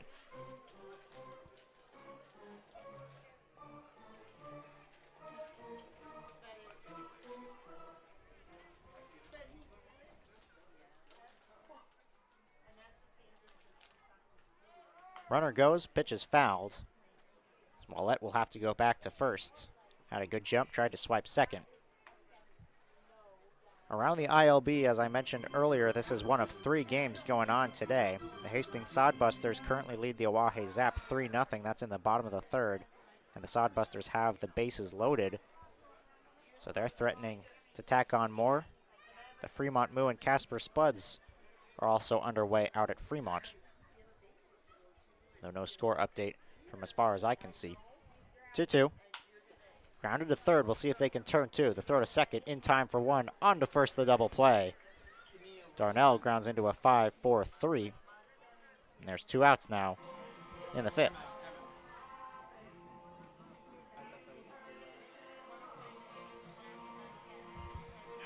Bring up the catcher, Chance Green, now with the bases empty. Sasquatch have not been retired in order yet this game. Pickens looking for a 3-up, 3-down inning with thanks to a double play as Green fouls off the first offering.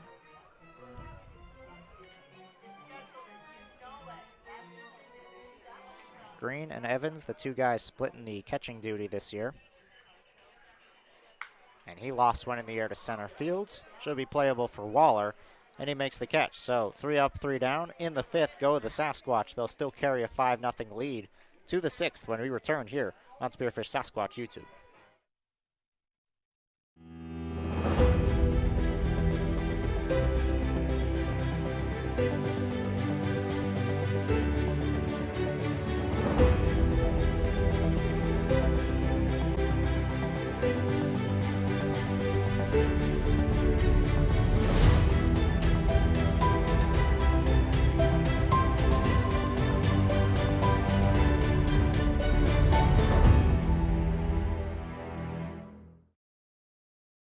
We keep going so you can keep going.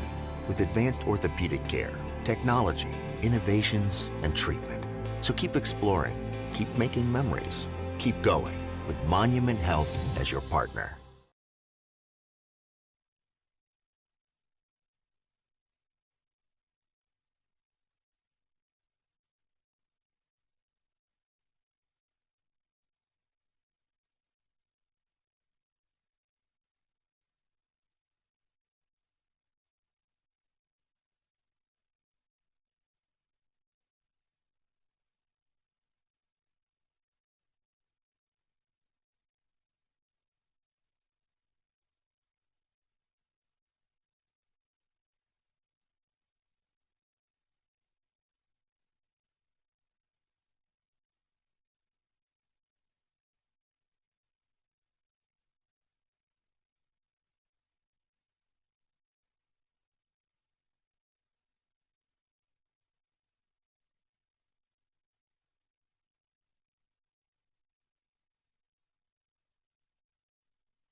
Russell Peterson's night is done. He goes 5 innings, 72 pitches, faces 20 prospects hitters, does not allow a run, strikes out 8, walks 2, gives up 3 hits, and he's relieved out of the bullpen by Cade Bridges, who will come into the ballgame as the Sasquatch bullpen will try to continue what's been a phenomenal outing on the mound.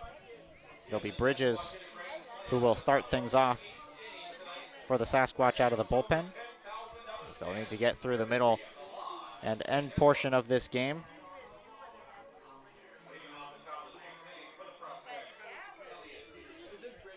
It's Elliott Peterson who begins the prospects offense here in the 6th. It's Peterson, Waller, and Kozad, 3, 4, 5 in the order.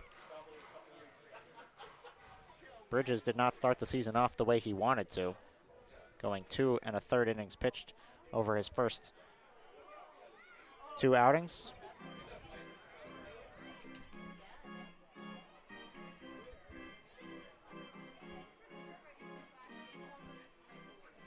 So 2 balls and no strikes to count here on Peterson.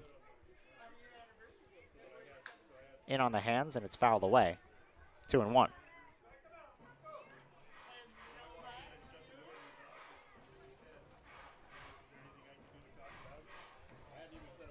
This game cruising along so far. First pitch began at 6:05, so it's now 6:30, nearly 6:35. An hour and a half into this game, and we're here in the top of the 6th inning. Sasquatch lead this one 5-0.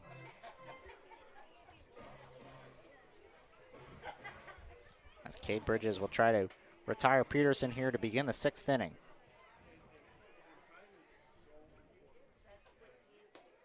Dropped in there, strike 2, full count. Through the first 5 innings, Russell Peterson did not allow a leadoff base runner. He retired the first batter he faced in every half inning, all through the first 5. Bridges trying to keep that streak alive, and he can't do so as he misses inside on Peterson. It's a leadoff walk issued by Bridges out of the bullpen. That'll bring up Bodie Waller.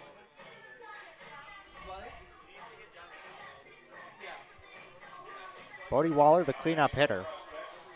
We've seen both of these teams put up big innings in this series so far. The Prospects put up a 5-run inning in game 1, a 4-run inning in game 2. So they're more than capable of putting up a big inning here in any of these final 4 frames to try to get back in this ball game. 5 runs is not a large deficit. In fact, we saw the Sasquatch come back from down 6 runs in the first game of the series. On the corner, 0-2. Quickly on Waller. Waller is 0 for 2 on the day. Ground out in the first. A strikeout in the 4th. Batting for the 3rd time in the 6th. That pitch just misses outside.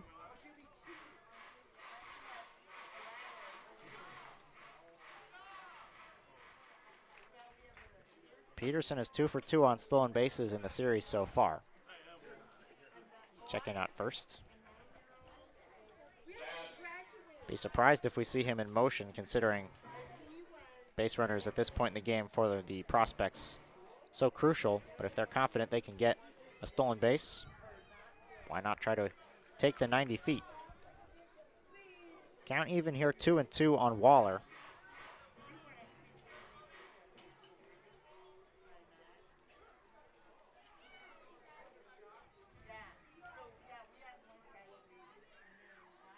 Two. Fouled away. Sasquatch have already used 7 arms through the first 2 games of the series. Had to use 3 in game 1. Used 4 last night. Renz, Torpy, Krieber, and Bobo. So you won't see those guys today. Sasquatch still have 3 more games coming up after this. So the way that head coach Justice Scott will navigate this bullpen will be interesting. Which guys he wants to trust in the high leverage spots and which guys he wants to save for the opportunities in the series against Casper. Pitch on the way, missed outside on the 3-2. It's back-to-back walks issued by Bridges. And there's first and second with nobody out, and Corey Kozad coming up.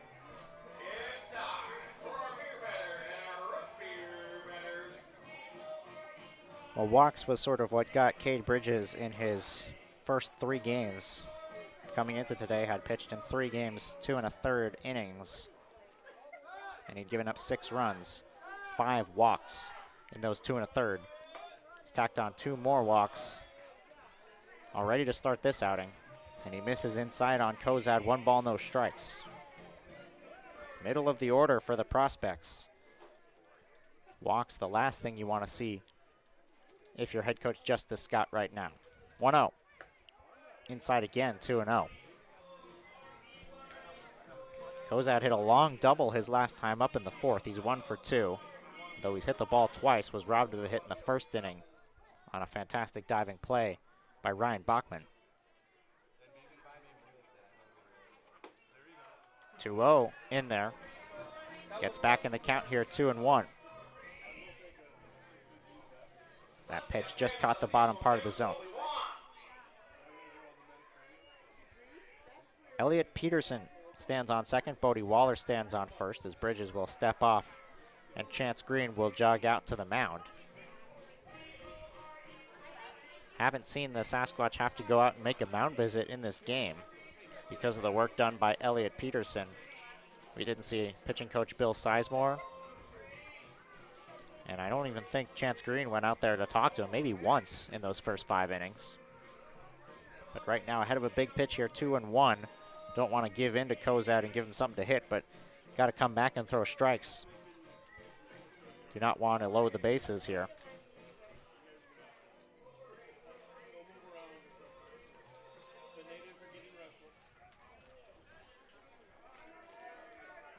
Bridges back on the mound. 2-1 on the way. Does come after him, and it's lofted into right field, in on the hands, but it gets down in front of Marcial. Stopping at third is Peterson. So after back-to-back walks, a single by Kozad, and the prospects are threatening for the first time in the game. They have loaded the bases with nobody out, and Grant Ryan is coming to the plate.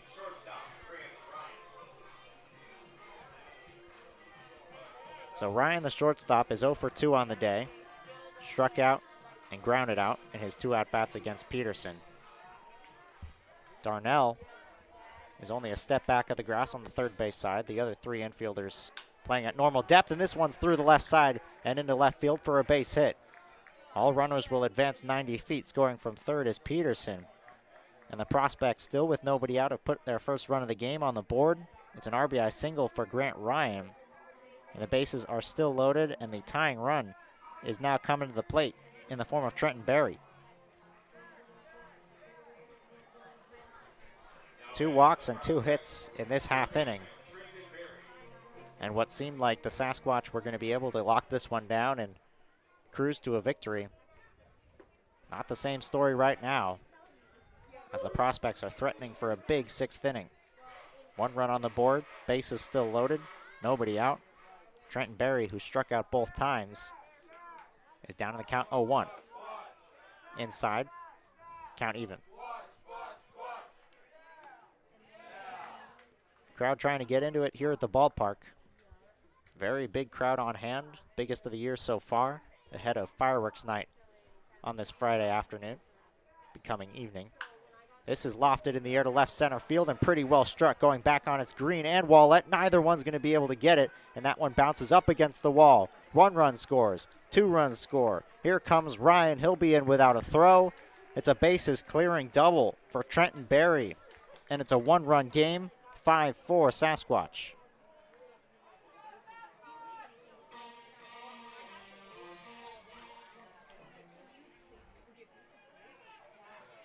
Trenton Berry clears the bases with a 3-run double off of Cade Bridges here in the 6th inning, who has not been able to record an out since coming out of the bullpen.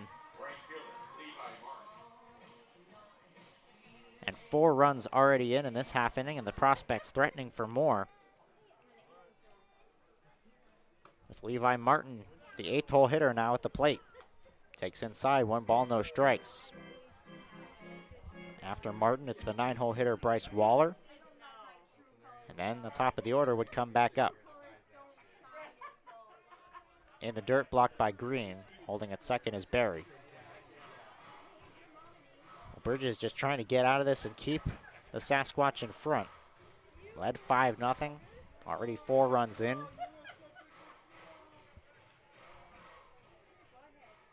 Five batters have come to the plate, all have reached. 2-0. Upstairs, 3-0. Nobody throwing in the Sasquatch bullpen right now. It's up to Bridges to find the zone and retire these prospect hitters. 2 walks, 2 singles, and a double. Swing and a miss on 3-0 as Martin had the green light. Comes up empty.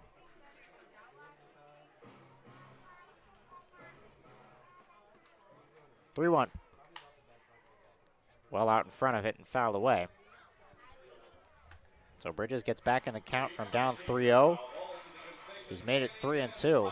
Looking for his first out as now some stretching begins in the Sasquatch bullpen with 2 guys loosening up. Bridges 3-2. Grounded, foul. Along the third base line, we'll do it again.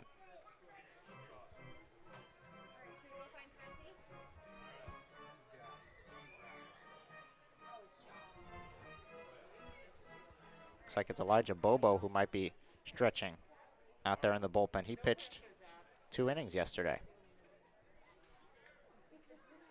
3-2, misses upstairs. It's the 3rd walk issued in the inning by Bridges. And another runner reaches. Levi Martin continues the streak of now 6 up, 6th reached. And heading out to the mound is Justice Scott.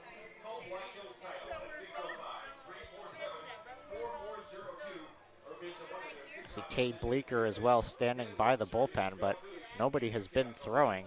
So I think this has to be a mound visit as nobody's ready to come into this game. Justice Scott will talk to Cade Bridges on the mound. Russell Peterson went 5 innings, did not allow a run because of his pitch count up above 70, was taken out of the game to start this half inning. Bridges came in, gave up walk, single that loaded the bases with nobody out. Grant Ryan then singled to bring home a run. And then Trenton Berry hit a 3-run double, bases clearing double, made it a 5-4 ball game. It's where we sit right now after a walk to Levi Martin. There's first and second, nobody out still. And the 9-hole hitter Bryce Waller is in the box.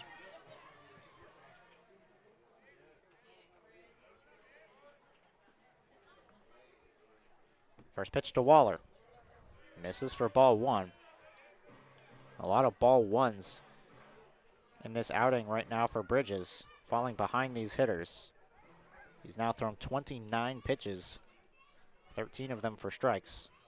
3 walks in this half inning already. Comes back with a strike there to even the count.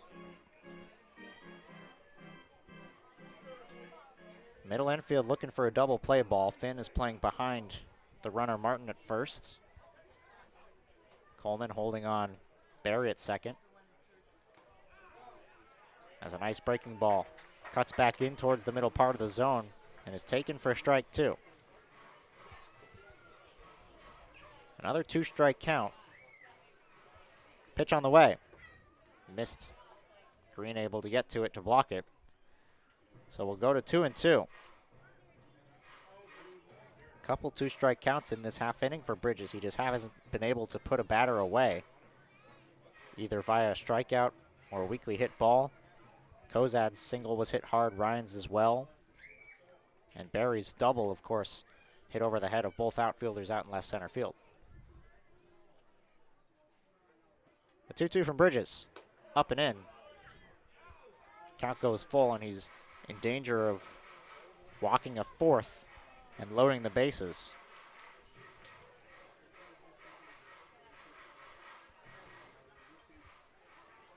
Five for the score. Nebraska with 4 in the inning, trying to mount a comeback. 3-2 pitches popped up weakly. Bachman is going to let it fall. There was an infield fly.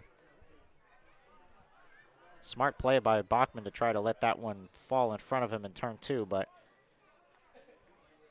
the right call by the umpires, infield fly. Waller is retired on the out, and the lineup turns back over for Tyler Palmer.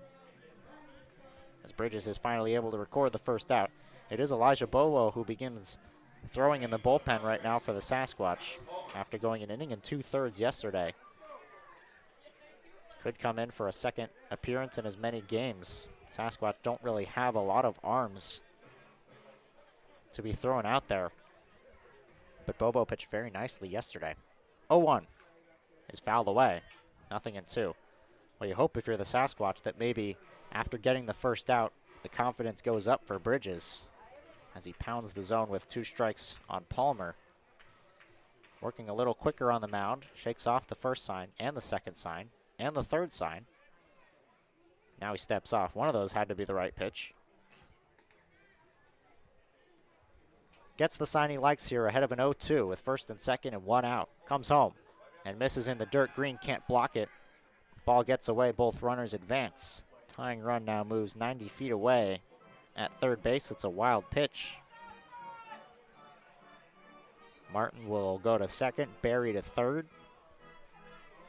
See what the Sasquatch do with the infield here. Bachman still back on the outfield grass. Kyle Finn takes a couple steps in towards the plate from first. 1-2, got him swinging. A huge second out as Palmer's down on strikes for the 3rd time. Cuts and misses on the fastball upstairs, and Bridges with a big strikeout for out number 2. Drew Borner, the only prospect who has not batted in this half inning. He's the 9th man sent up as the Sasquatch have already surrendered 4 in the frame. The prospects have batted around. First pitch to Borner. Goes back to the same spot with a fastball upstairs. Borner lays off. Tying run on third for the prospects here in the top of the 6th. 1-0 from Bridges. Breaking ball in there. Count even here, 1 ball, 1 strike.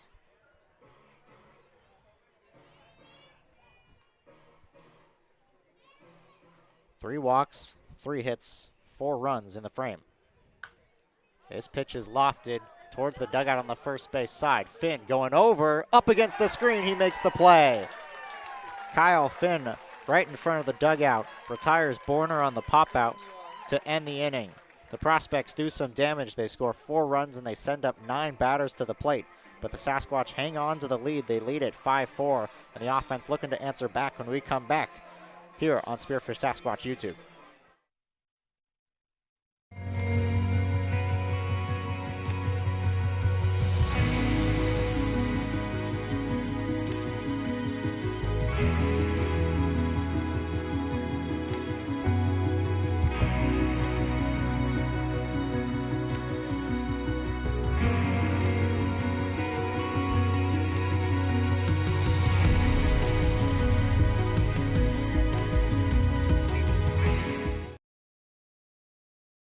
Everything about Macero's, it's the staff. The culture is unlike anything I've ever experienced. Spot on. It has greatly reduced the time our managers spend on scheduling. The biggest advantage is its tip management. At a touch of a button, it instantly allocates tip pooling and tip splitting. Our employees love it that as soon as we've done the tip distribution, they can see what they made yesterday. It's real straightforward. What you see is what you get, and that's what you want working in a restaurant. And with Spot On, you've got everything there at the tip of your fingers. Newest Games is at the Lodge at Deadwood Gaming Resort. When you're looking for the latest and greatest games, the Lodge is the place for you, as we are constantly updating our gaming floor with new and exciting games.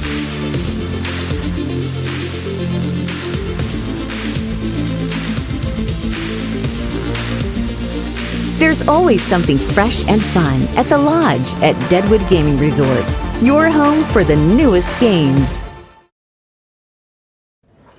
Spot On teamwork saves me so much time. I haven't spent a single minute in my back office this week. Teamwork simplifies employee communications, scheduling, tip outs, and payroll. It even syncs with my POS, so I know my data is accurate. All right, tips are out. In fact, teamwork has saved me so much time, I was able to take today off to film this. Cut! Now remember, you really hate that back office.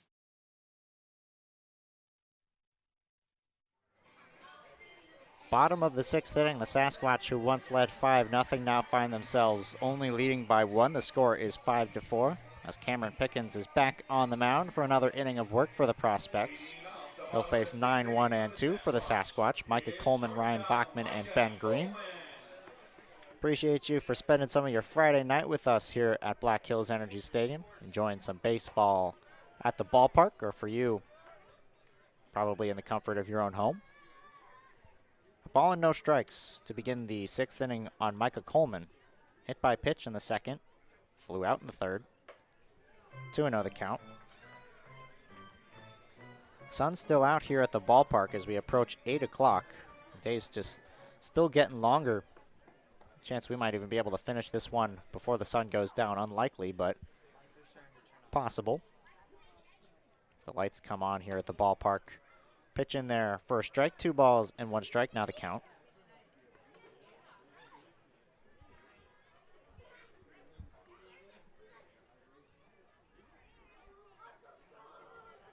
Two-1.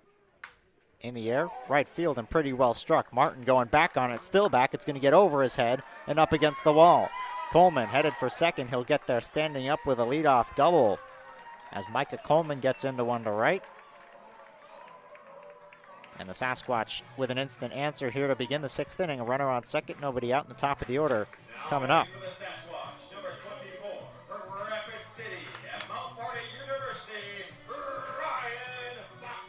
Here comes Ryan Bachman to the plate. He'll talk with head coach Justice Scott.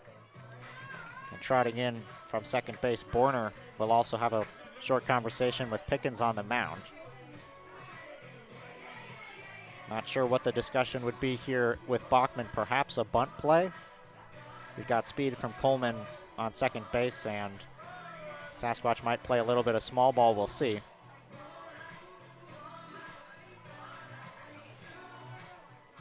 Sasquatch leading this one 5-4, trying to extend the lead here in the bottom of the 6th inning. As Bachman will dig in.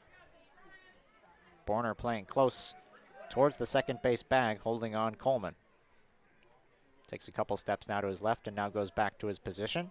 Ahead of the first pitch in the dirt. Blocked behind the plate by Peterson. That keeps Coleman where he's put. So Bachman ahead in the count here, 1-0. 1 for 3 day for the leadoff man. Strikeout, single, and flyout. Big swing at that one as it tailed away from him. Count goes to 1-1.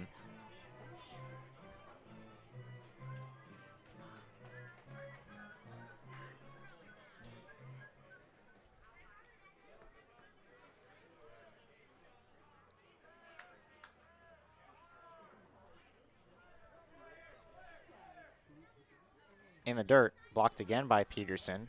2 balls and 1 strike. Well, Coleman is getting a good read off of Pickens on the mound. Perhaps looking to head coach Justice Scott for when he can take that secondary lead, as before every pitch, Borner is holding him on at second base and then shuffles back to his position, which leaves nobody there. So if Pickens were to step off, Coleman would not be able to be thrown out because there'd be nobody at the base. Borner this time stays there a little longer. Now he goes back. Coleman takes a running lead, and now he's going to take off. The pitch inside, throw down to third, not in time. Well, perfectly executed. You could see it coming. Coleman was timing him up. Justice Scott was giving him some help on the third base side, serving as the third base coach as well as the manager.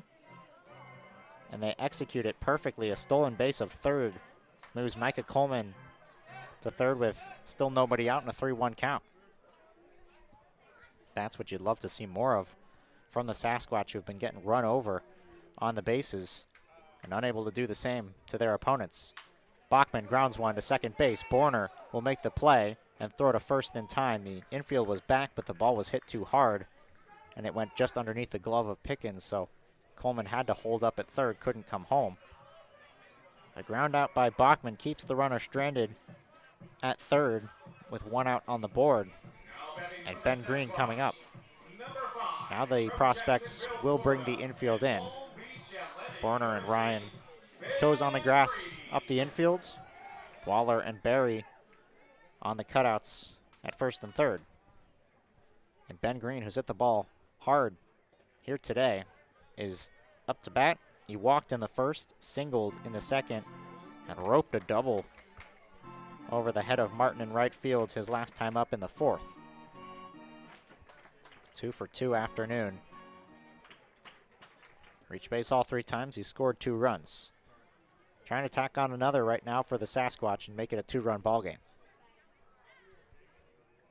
1-0. Misses. 2-0 the count. Waller in left field playing fairly shallow. In center field, Palmer straight up. And Martin straight up in right field as well. 2 balls, no strikes to count on Green. Pitch. That one cuts back and just gets a piece of the corner right at the last second. It was a ball the whole way and then just came back for strike 1.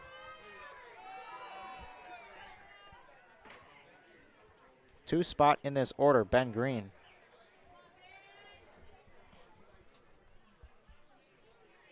With Pickens still on the mound, 2-1. This one is into right field and over the head of Borner. RBI single for Ben Green. It's his 3rd hit of the game. And the Sasquatch jump out in front by a 2nd run. It's now 6-4. Well, Ben Green having himself a day at the plate. Going to be a tough call between Green and Peterson for who the player of the game should be. With Green having a great day. Reached base all 4 times, 3 for 3, and Peterson, of course, doing his job on the mound. Of course, the goal, though, for the Sasquatch, he's got to win this ball game. 0-1 count here on Finn after a swing and miss on the first pitch. Green has some speed at first, though he hasn't attempted a stolen base today. They'll check in with him. He's back in safely. Finn reached on an error in the first inning, struck out in the second and grounded out in the fourth. So he's 0 for 3, but he has scored a run. Green takes his lead off first. Pitch is in the dirt, and that's going to get to the backstop. No need for Green to attempt a stolen base, as a wild pitch will move him into scoring position.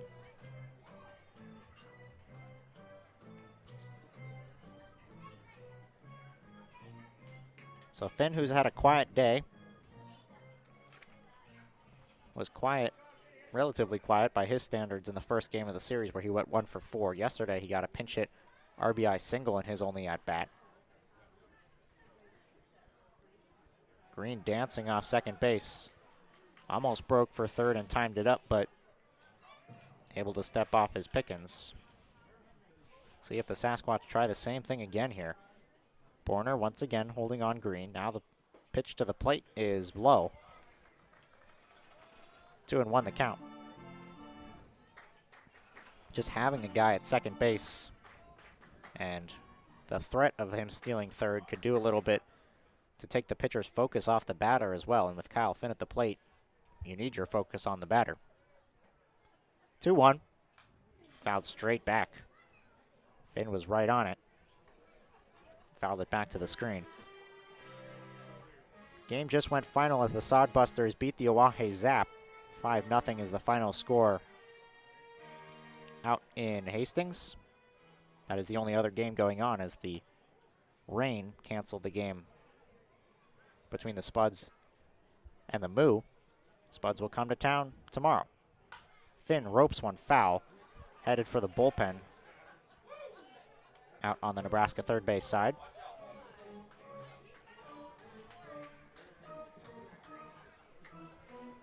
So Kyle Finn out in front of the breaking ball. We'll see if he can make the adjustment here ahead of a 2-2. As Borner once again holds on Green at second base. Sasquatch tacking on one here in the home half of the sixth. Now lead it 6-4. 2-2, Green takes off, pitches in the dirt, and he chose the right one to go on. He'll swipe third.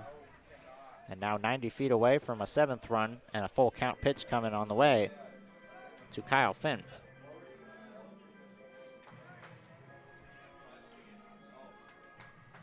Sasquatch manufacturing some runs on the base path, something you'd love to see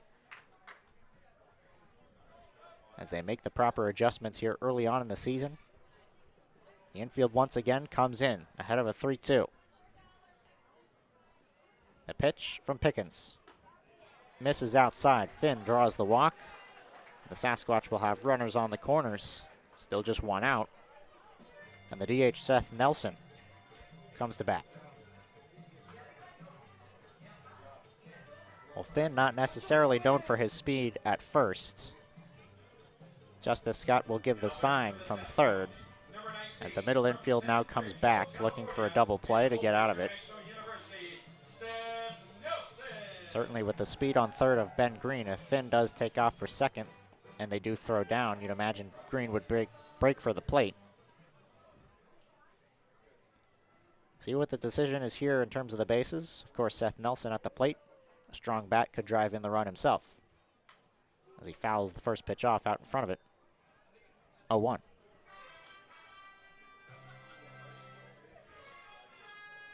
Prospects putting together a late comeback with 4 runs in the top of this frame. Sasquatch trying to get those runs right back. Already 1 in. Looking for more. Nobody up and throwing in the Prospects bullpen, so it's up to Pickens to get out of it. This one's fouled straight back by Nelson. Jonathan Moffitt was the starting pitcher for Nebraska. He went 3 innings, gave up 4 runs. 3 of them earned. Pickens has since come in relief, trying to get through 3 innings of his own, allowing 3 runs himself.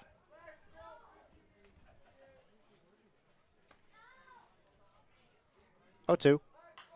Popped up foul. Nelson stays alive.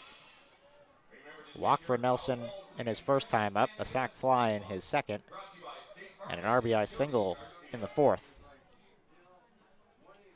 Sasquatch have scattered their runs, 3 in the first, 1 in the second, 1 in the 5th, while Nebraska has all 4 coming in the same frame. Finn off of first, Green off third, 0-2. Hit the air high out to right field. Drifting back on it's Martin Palmer coming over from center. Palmer is the one who makes the catch. Tagging up from third is Green. He'll score easily without a throw. It's the second sac fly of the game and the 3rd RBI for Seth Nelson. And the Sasquatch put up 2 in the frame to get some of those runs back, and they now lead it 7-4.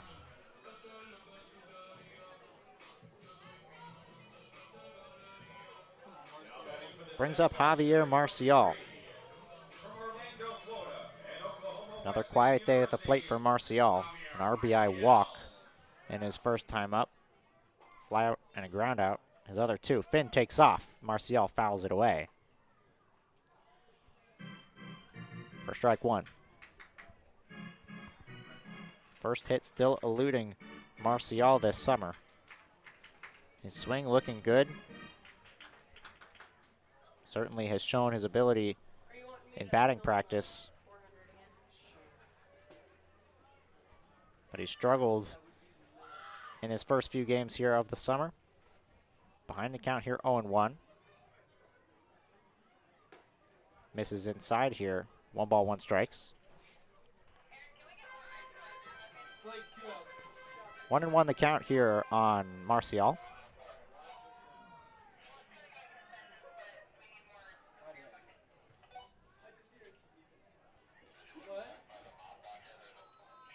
Pitch on the way. Checks his swing. It was in there for a strike anyway. Count goes to 1-2.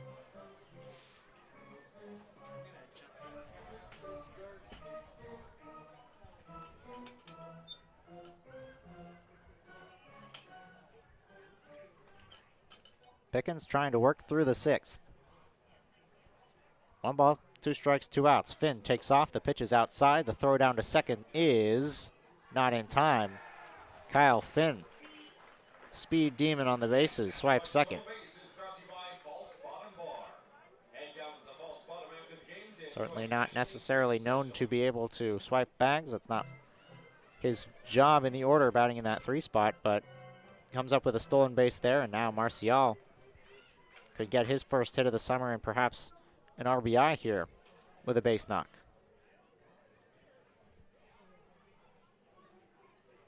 Two. Fouled away, just over top our press box.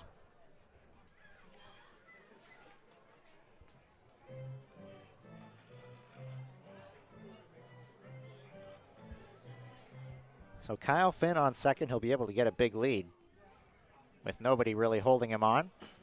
Big hole in the right side right now as Borner shades towards the bag. Now backs off and goes back towards second. 2-2. Sails outside, full count. Well, with Marcial, even if he doesn't get a hit, having much better at-bats in terms of taking pitches, even in the beginning when he was struggling to get that hit, striking out a few more times. This time, behind in the count 0-2, is able to work it 3-2. And now the full count pitch is fouled away. Spoils another good one to stay alive. Michael Wallet stands on deck. Marcial can reach to extend the frame.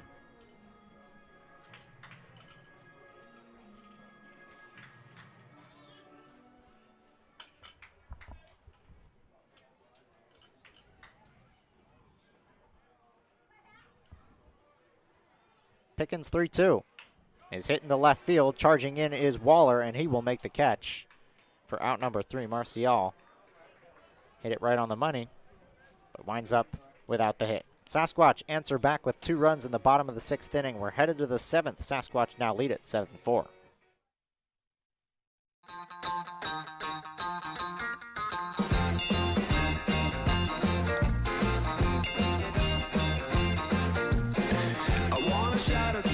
So they know my sweet baby loves me so. She got me going, yeah, she turns me on. She loves me, yeah, she loves me, and it blows my mind. Hey, nice try. Yeah, it blows my mind. She's my lover.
Cade Bridges is back on the mound to begin the 7th inning, and he takes first pitch inside on Elliot Peterson for ball 1. The prospects sent up 9 batters to the plate in the 6th inning, where they scored 4 runs off of Bridges. Peterson led off that inning, so he'll lead off for a second time now against Bridges, as I believe it's still Elijah Bobo, who was loosening in the bottom of the 6th inning, but has now sat down. Bridges is going to get another inning, drops in a strike to make it 2-1. If Bridges can throw strikes, he was able to get outs when he did so. Retired the last 3 batters he faced after allowing the first 6 to reach, but it was the walks that killed him in the 6th. He walked Peterson and Waller to begin the inning, issued another walk to Levi Martin later in the inning. He's behind in the count 3-1, and he misses on the 3-1 offering. No swing. Peterson walks to begin the 7th inning. Well, the insurance runs big for the Sasquatch as they found themselves leading 5-0, but then found it 5-4 after that 4-run frame. Blake Stenger will pinch hit here for Bodie Waller, the 4th spot in the order.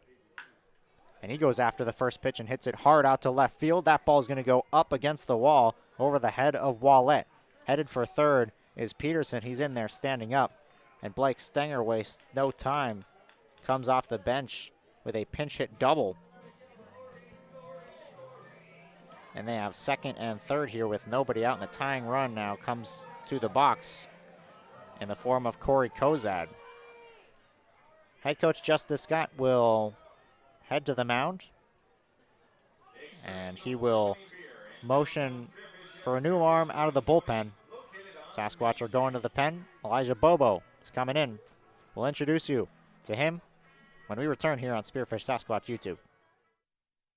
My favorite thing about Macero's, it's the staff. The culture is unlike anything I've ever experienced. Spot On has greatly reduced the time our managers spend on scheduling. The biggest advantage is its tip management. At a touch of a button, it instantly allocates tip pooling and tip splitting. Our employees love it that as soon as we've done the tip distribution, they can see what they made yesterday. It's real straightforward. What you see is what you get, and that's what you want working in a restaurant. And with Spot On, you've got everything there at the tip of your fingers. Road trips are measured in miles of uncontrollable laughter, comfortable silence, and new memories. And for 50 years, Super 8 has been there for wherever your journey takes you. So when the open road calls for a good night's rest, you can depend on Super 8's modern rooms at over 2,000 locations. Plus, earn Wyndham Rewards points for every stay. Super 8, one of 24 trusted brands by Wyndham. See you on the road. Going somewhere, going higher, faster, farther, going in new directions, to new places. At Monument Health, we keep going so you can keep going. We're dedicated to advanced orthopedic care with the latest innovations, technology, expertise, and treatment. So keep exploring, keep making memories, keep going with Monument Health as your partner.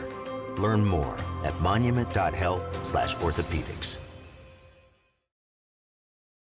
Do you know the locals' choice for gaming excitement? It's the Lodge at Deadwood Gaming Resort. With new games arriving every month, our selection of slot machines is the freshest in town. You can always find a game with our card tables open 24 hours a day. And parking is free and easy at the Lodge, with the area's largest free parking only steps away from our front door. Enjoy spacious and comfortable gaming at the Lodge at Deadwood, the locals' choice. Elijah Bobo comes into the game. He replaces Cade Bridges, so he'll work for a second straight day. Yesterday was the last pitcher used, went an inning and 2/3, did not allow a run, faced 6 batters, struck out 2, allowed just 1 hit. Now Corey Kozad will come to the plate, representing the tying run, and he seems to be feeding off the energy of the crowd and being the beer batter, playing the role of the villain. He took a bound to the crowd here in front of us at the press box. Take strike 1. Crowd into it now, cheering for a win, while also cheering for some beer. Hoping Corey Kozad can be retired on strikes if Elijah Bobo can get the job done. Of course, it's a 3-run ball game, and his presence at the plate a big one as he represents the tying run. Fouls it off, 0-2. Kozad lined out in the first, doubled in the fourth, singled in the sixth. He's hit all 3 balls hard. Came around to score 1 of the 4 runs in the 6th inning.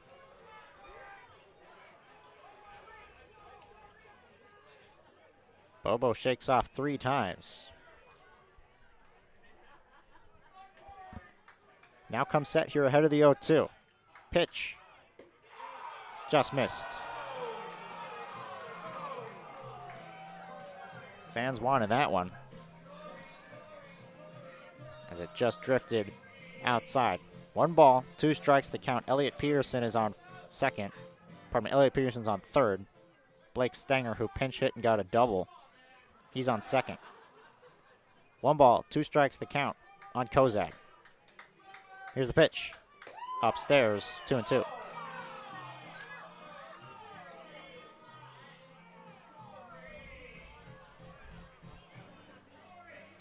Elijah Bobo is working for a second straight day. The first time we've seen Sasquatch pitcher be used in back-to-back games. Fastball, slider, changeup, the pitch mix for him.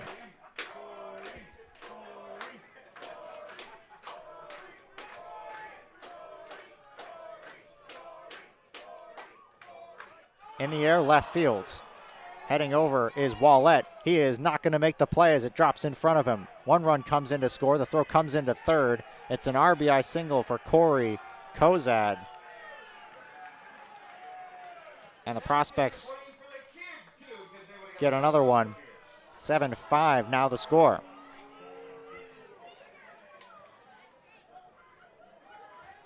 So scoring from third is Peterson. Moving from second to third is Stenger. And Grant Ryan, the go-ahead run, now comes to the plate here in the top of the 7th. Kozad is 3 for 4 on the day. Likes playing the role of the villain, if you can call it that. With nobody out in the inning, first and third. Swing and a miss on a pitch inside. This is not Grant Ryan. This is a pinch hitter, as the Prospects will once again go to their bench, as they did a lot yesterday. It's Luke Buys who will get the at-bat here in the 7th.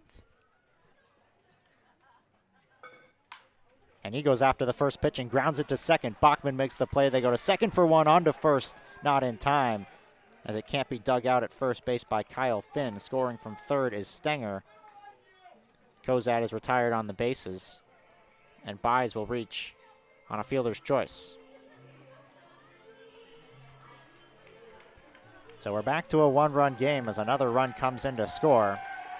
Kozad with emotion hyping up the crowd.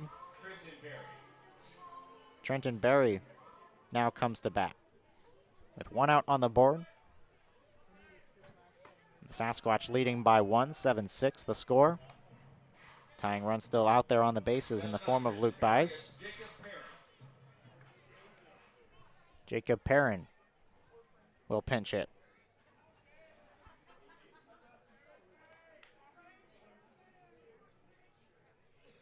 He grounds one up the middle. We'll see if they can turn two. It's bobbled at second, and Bachman makes the readjustment to touch second base with his glove. What a play by Ryan Bachman after it was bobbled at short by Coleman, so you can score that 6-4. Although it wasn't really intended to be that. Perrin reaches on a fielder's choice. Back-to-back fielder's choices for the Prospects. Buys is retired on the bases. Perrin will now be at first. And another pinch hitter in the box here for the Prospects. In there for strike one. On number 22, A.J. Lucas.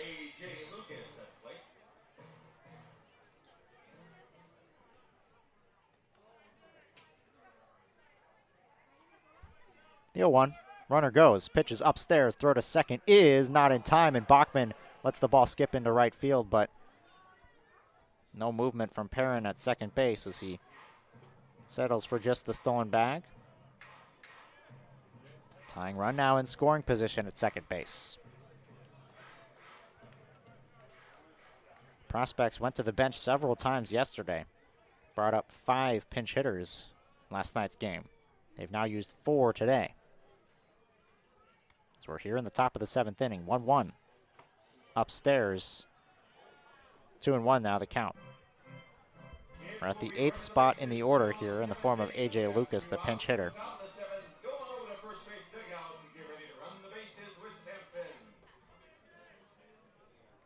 So the 9th spot in the order, Bryce Waller, stands on deck. 2-1. This one is yanked, and it gets away from Green and nearly bounces in the dugout.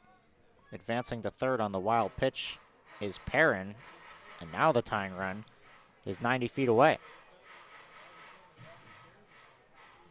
No action in the Sasquatch bullpen. Elijah Bobo trying to get through the 7th inning, but the Sasquatch still in the lead. And hang on for Elliot Peterson, who's still in line, or pardon me, Russell Peterson, who's still in line for the win. 3-1. Missed. And ball 4, A.J. Lucas is aboard. That will bring up the 9th spot, Bryce Waller. Waller walked in the 3rd, singled in the 5th, and popped out in the 6th. 1 for 3 day at the plate for the 9-hole hitter. Looking to tie the game up here for Nebraska. Pitch from Bobo. In there, strike 1.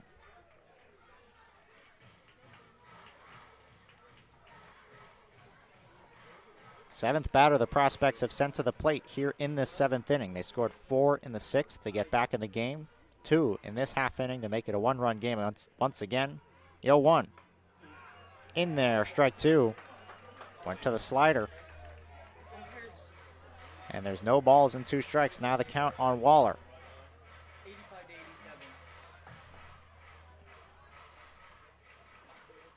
Sasquatch on top, 7-6. No balls, 2 strikes, 2 outs. Top 7. Elijah Bobo delivers. And it's popped up along the first base line. Kyle Finn drifting in foul territory, and he puts it away for out number 3.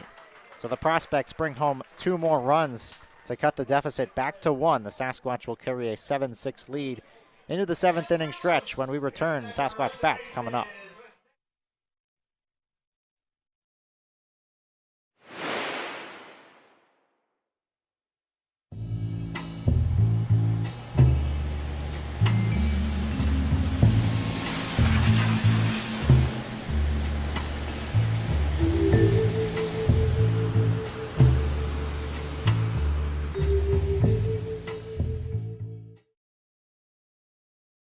Going somewhere, going higher, faster, farther, going in new directions, to new places. At Monument Health, we keep going so you can keep going. We're dedicated to advanced orthopedic care with the latest innovations, technology, expertise, and treatment. So keep exploring, keep making memories, keep going with Monument Health as your partner. Learn more at monument.health/orthopedics. At Peak Family Chiropractic and Sports Performance.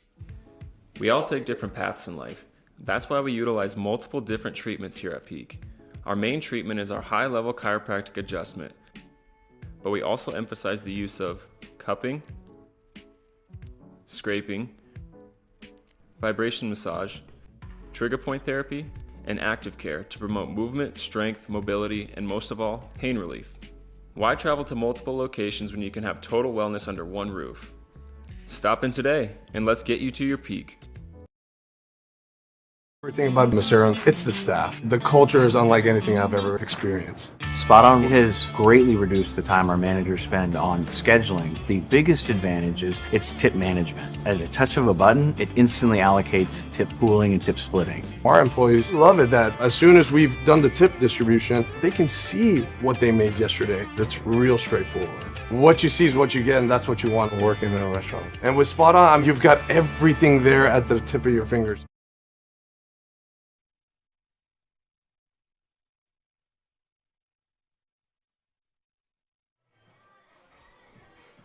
A 1-run victory for the Sasquatch in Game 1 of the series. A 1-run victory for the Prospects in Game 2. So why not play another close game here to finish off this series as we're locked in another close battle. The Sasquatch currently lead at 7-6. Once led this game 5-0, but the Prospects have answered back to get back in this ballgame. 4 runs in the top of the 6th inning for the Prospects. The Sasquatch answered back with 2 in the home half of the 6th. 2 more for the Prospects in the top of the 7th.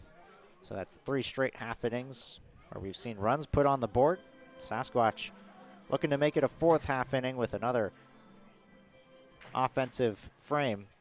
6, 7, and 8 in the order for the Sasquatch. It's Micah Wallett who leads things off, followed by Dylan Darnell and Chance Green. 0-2 quickly on Wallett. And he just pokes the bat at it, and he grounds one up the middle. It's backhanded at second base by Barner, but not in time at first. It's an infield single for Michael Wallett, who's now reached base all 4 times with 3 singles in his first game with the Sasquatch.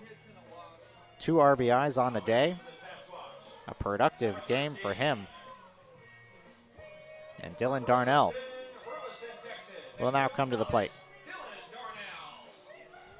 Darnell, a walk, a pop out, and a double play.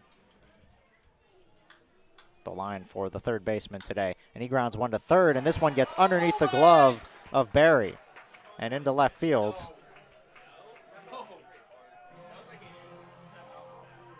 And that is not Barry at third. I believe that's A.J. Lucas who came over in defensively. We'll see what they officially score it.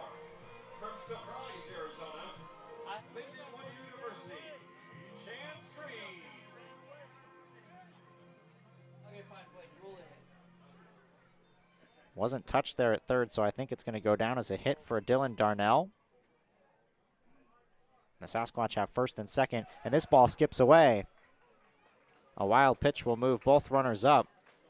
Moving to third is Wallett, to second Darnell for Chance Green, who's in the box here. So a lot of defensive changes for the prospects. So we'll try to figure out where everybody went to stay in this game. Luke Ryan came out at shortstop. So Luke Buys might have came over to take over at second base. Lucas, we saw him not be able to make the play at third in the place of Barry.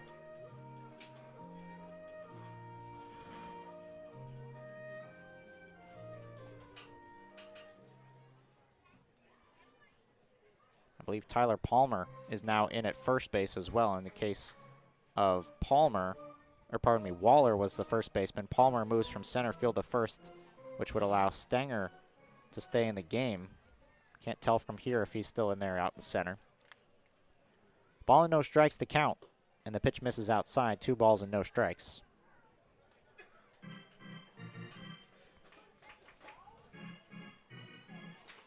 And then Levi Martin was taken out of the game as well out in right field. So try to tell you who's playing where when we can. I believe it's Jacob Perrin who took over. Chance Green skies one up a mile high into shallow left field. Ranging over is Buys, the shortstop, to put it away for out number 1.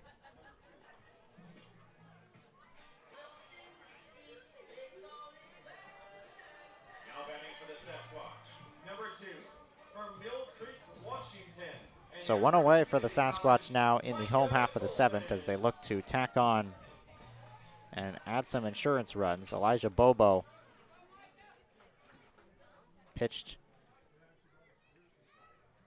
in the top half of the 7th inning. And this pitch is hammered out to left field. Going back on its Waller. That's well over his head and up against the wall. Rounding third, 1 run comes in to score.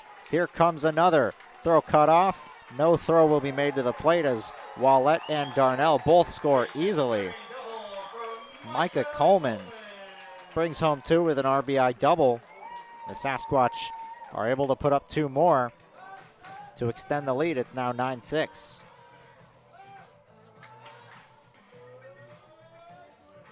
Well, offense all throughout the order today for the Sasquatch. Has now 9 runs on 11 hits.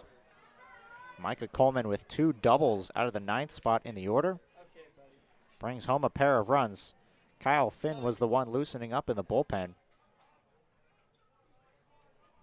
And he stopped throwing now as the pitch is in the dirt to the leadoff man Ryan Bachman. Sasquatch will need to get 6 more outs defensively to put this game away and come away with their first series victory. Looking to improve to 3-5 on the season and start this home standoff. Taking 2 of 3 against Nebraska. Pitch sails outside, 2-0 on Bachman. He's had a relatively quiet day, 1 for 4.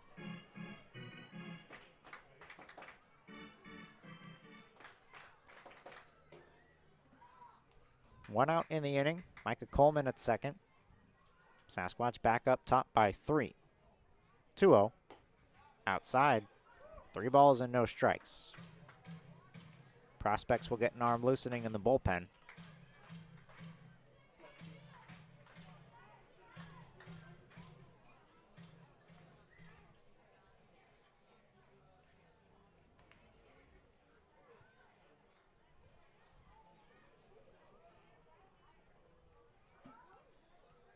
Pickens ready for the 3-0. The pitch drops in there for strike one as Bachman throws the bat out. And then they prematurely play the walk music. We'll have to wait on that.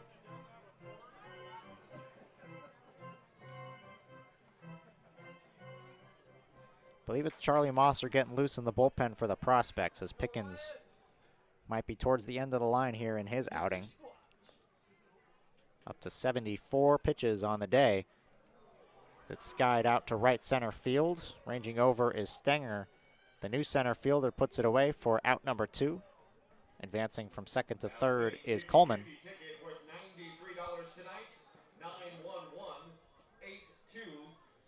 Brings up Ben Green with an opportunity here. The left-handed batter. We'll see if Pickens remains in the game.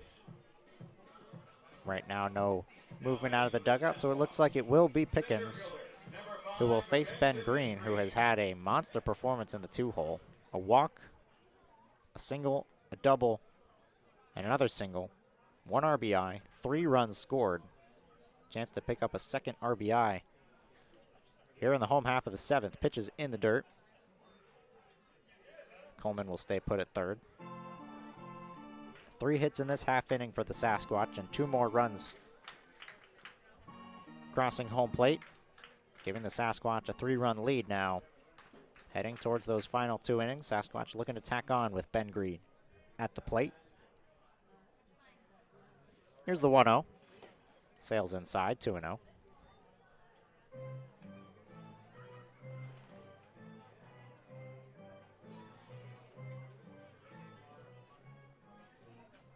Nine runs on 11 hits for Spearfish. 6 runs on 8 hits.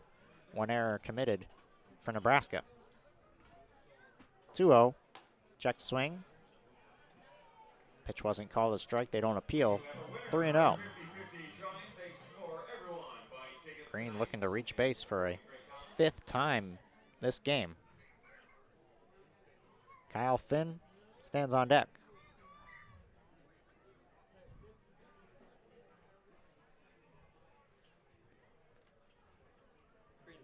Here's the 3-0, and it's inside, ball 4. Green walks, so he is now aboard for a 5th time.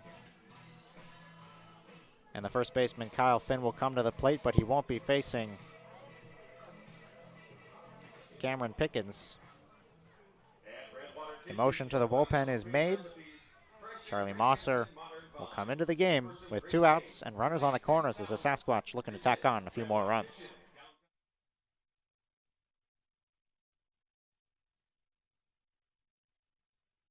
Football fans, take your sports wagering experience to the next level at BetLodge Sportsbook, the premier sports betting venue in South Dakota. Surrounded by luxury seating, our massive 42-foot seamless video wall is the largest in the area, displaying all of your favorite NFL and college football. Place your bets with our sports desk personnel or visit our easy-to-use betting kiosk 24 hours a day.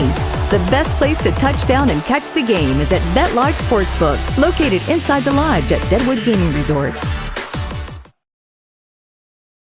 Everything about Macero's, it's the staff. The culture is unlike anything I've ever experienced. Spot on. It has greatly reduced the time our managers spend on scheduling. The biggest advantage is its tip management. At a touch of a button, it instantly allocates tip pooling and tip splitting. Our employees love it that as soon as we've done the tip distribution, they can see what they made yesterday. It's real straightforward. What you see is what you get, and that's what you want working in a restaurant. And with Spot On, you've got everything there at the tip of your fingers.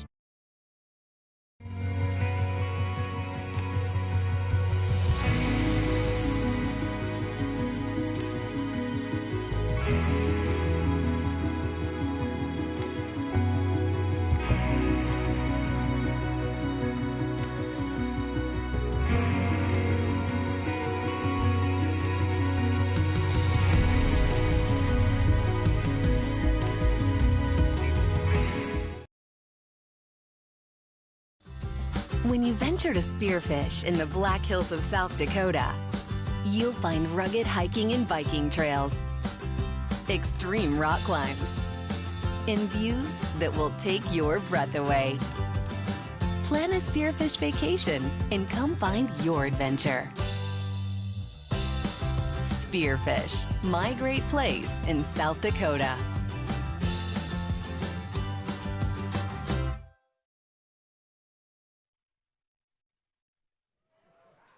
Kyle Finn, the first batter that the new pitcher Charlie Mosser will have to face here in the bottom of the 7th inning. Runners on the corners, 2 outs, and Finn grounds a first pitch foul. Mosser pitched in game 1 of this 3-game set. Went an inning and 2/3, gave up 2 runs. In relief of PJ Laux. And then the rain shortened that game. Check in at first. Back in time.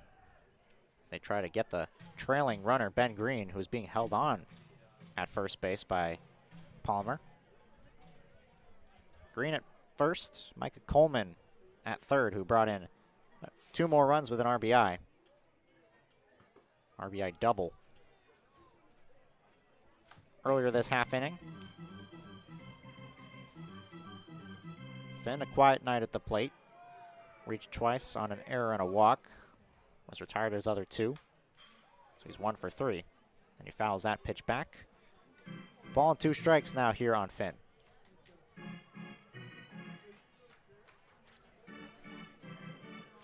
(9-6) is the score. The Sasquatch have scored 4 runs over the last 2 innings. The Prospects, all 6 of theirs. Pitches in the dirt to even the count now, 2-2.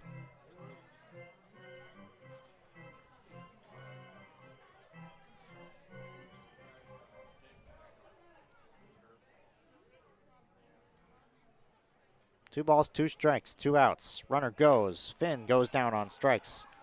Swings and misses on the fastball upstairs. But the Sasquatch bring home 2 more runs. They'll carry a 3-run lead. Headed to the 8th here on Spearfish Sasquatch YouTube.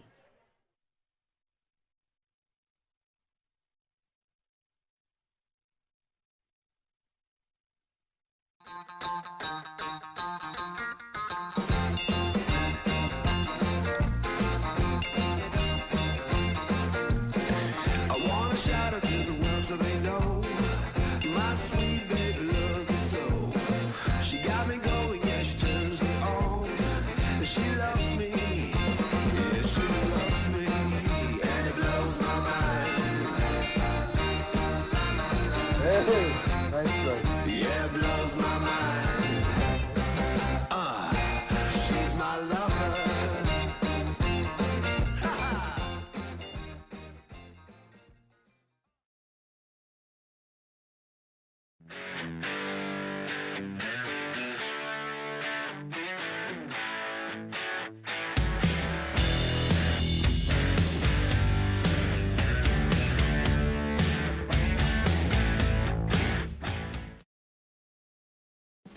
Road trips are measured in miles of uncontrollable laughter, comfortable silence, and new memories.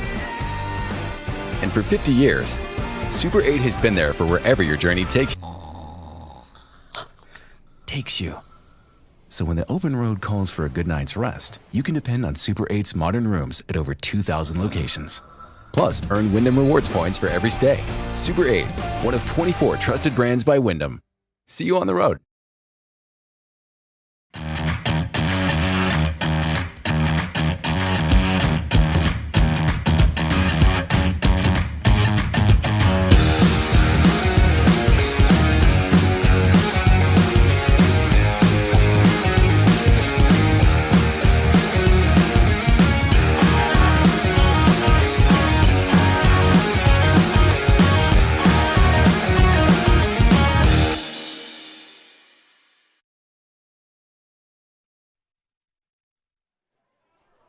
First pitch swinging here in the top of the 8th inning. Bobo off the mound. Throw in time at first. Gets Tyler Palmer to begin things here in the top of the 8th inning. 1 pitch, 1 out for Elijah Bobo, who's looking to put up a 0 here in the 8th and keep the Sasquatch in front by 3. Brings up Drew Borner, the 2nd spot in the order. It's Palmer, Borner, and Peterson on deck. Misses in the dirt here. 1 ball, no strikes.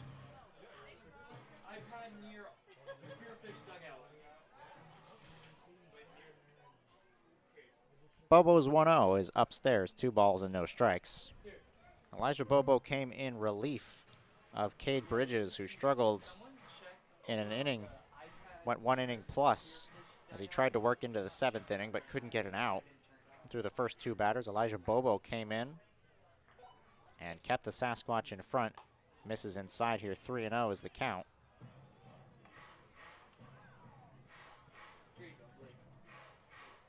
Actually, I'll keep it to see when they check.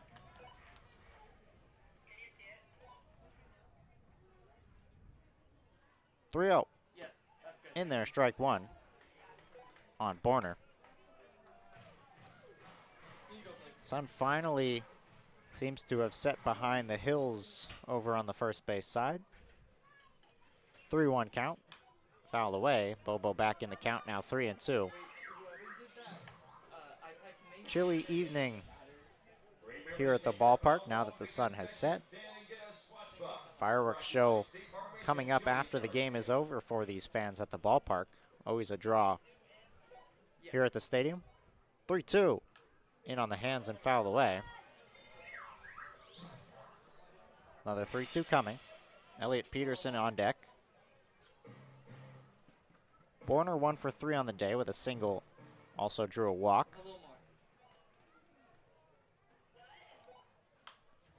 And it's popped up again, foul towards the parked cars behind us here in the press box.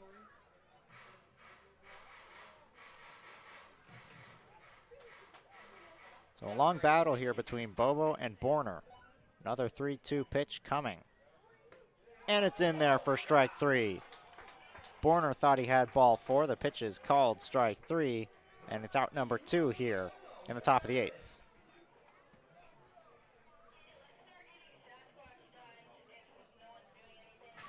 That will bring up Elliot Peterson, who has walked in 3 of 4 of his plate appearances, so he's only 0 for 1. But he's reached base 3 of 4 times and scored a pair of runs. And the pitch is in there. Strike 1 on Peterson. On the other side of things, Russell Peterson, who got the ball for the Sasquatch, is still in line for the win. Went 5 shutout innings. Probably the story of the game for the Sasquatch. The bullpen is trying to lock this one down. Elijah Bobo might get the final 3 frames with the way he's pitching so far. 1-1. Chopped slowly to third. Charging in is Darnell. He'll field it on the backhand. Long throw across the diamonds, not in time. Dug out at first by Finn, but Peterson too fast. And he's aboard now for the 4th time in this game. Extends the half inning for Blake Stenger.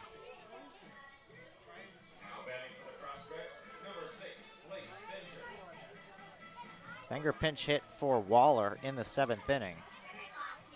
And on the first pitch he saw, ripped a double into the left center field gap. And because of that, Wallett is playing very close to the warning track out in left field. Very deep on Stenger. Nothing over his head this time, keeping everything in front of him. And center field green is pretty normal depth, and Martial at right. Also pretty normal depth out in right field. But with the Sasquatch leading by 3, want nothing over their heads, fouled away. Quickly 0-2 on Stenger.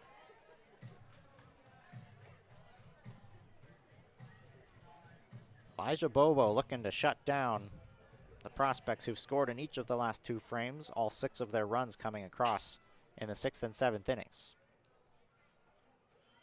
0-2. In the air, left fields, and Wallett, who was playing back like we mentioned, has that drop in front of him. Stenger with a base hit and a 2-out rally for the prospects here as they'll bring the tying run now to the plate for Corey Kozad, who will get some boos from the fans. Little shake of the head. Nod of appreciation, perhaps. Peterson aboard at second. Stenger at first, and Corey Kozad at the plate. First pitch to Kozad. Grounded to short. Coleman will take it to the bag himself to retire Kozad and end the frame in the 8th. Possibly the last hack's coming up here for the Sasquatch as they lead at 9-6, looking for some insurance runs when they come to bat here on Spearfish Sasquatch YouTube. For the newest games is at the Lodge at Deadwood Gaming Resort. When you're looking for the latest and greatest games, the Lodge is the place for you, as we are constantly updating our gaming floor with new and exciting games.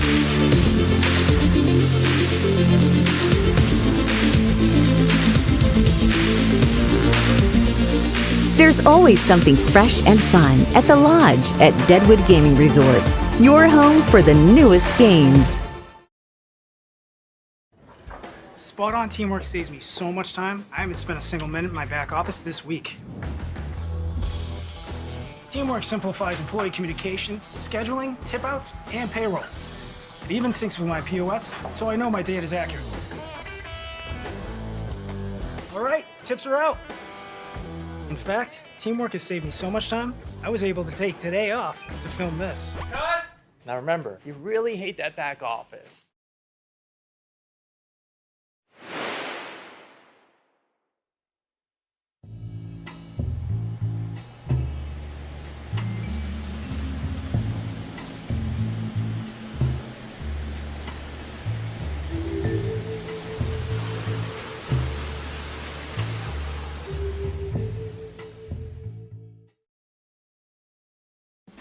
Road trips are measured in miles of uncontrollable laughter, comfortable silence, and new memories.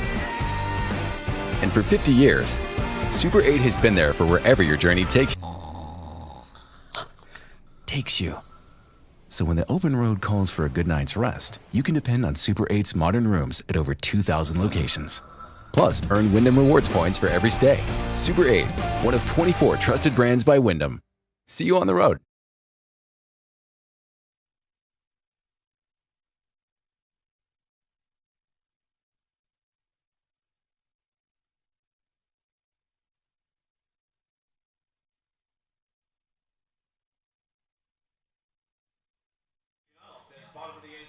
Four, 5, 6 for the Sasquatch in the bottom of the 8th inning, as the Sasquatch hopes this is their last swings of the game and that they can lock this one down in the top of the 9th inning.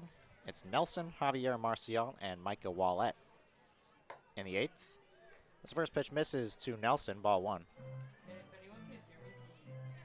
Nelson has put together some situational at-bats. Every at-bat productive. A walk in the first inning, came around to score. A pair of sac flies as well, and an RBI single. So 3 RBIs on the day for Nelson, who's 1 for 1.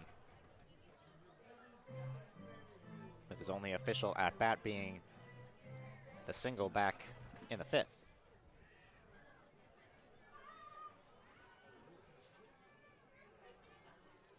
Charlie Mosser still out there on the mound. He'll deal with the Sasquatch in the 8th, as time is called by Nelson.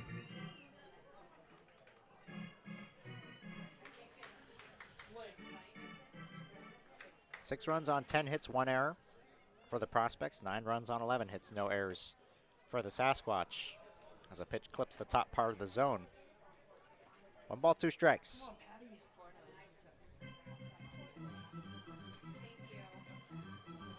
Sasquatch 3 outs away from improving to 3-5 to begin the season.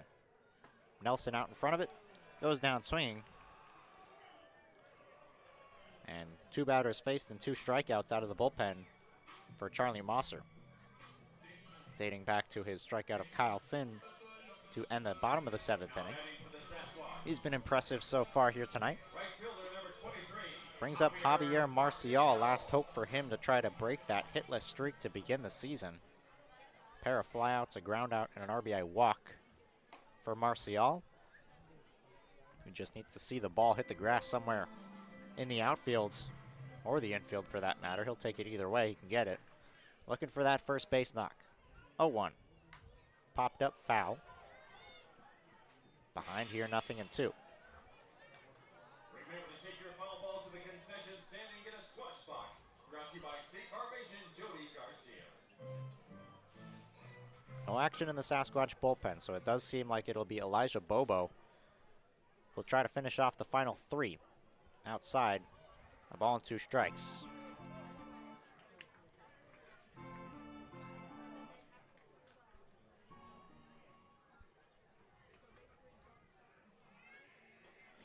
Here's the 1-2. This one's popped up. Foul. It's going to get out of play over by the concession stand here at the ballpark. Nobody leaving this game early, as we've mentioned. Friday night means fireworks show here at the ballpark.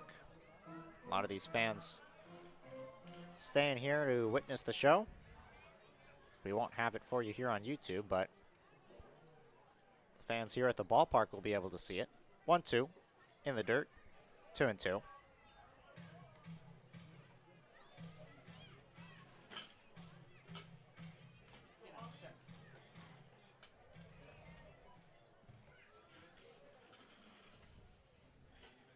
Here's the 2-2 upstairs.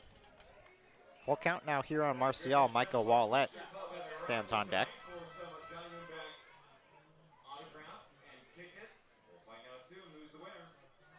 Can you have her turn her camera horizontal? Yeah, that's great. Mosser looking for punch out number 3, the 3-2. Misses. Ball 4 as Peterson was getting ready to throw it down to third. Marcial walks for a second time today. That brings up Micah Wallett, who's been very impressive in his first game here this summer. Wallett had an RBI double. 2 runs came in to score in that double in the first inning as part of a 3-run first inning. 3 singles on the day, a hit by pitch. So a 3-for-3 day with a run scored and 2 RBIs. On the line tonight with that Sasquatch Booster Club raffle, an autographed Zach Gallen baseball, and 4 tickets to an Arizona Diamondbacks game. Marcial off first, 1-0 on the way. Catches the outside corner to even the count.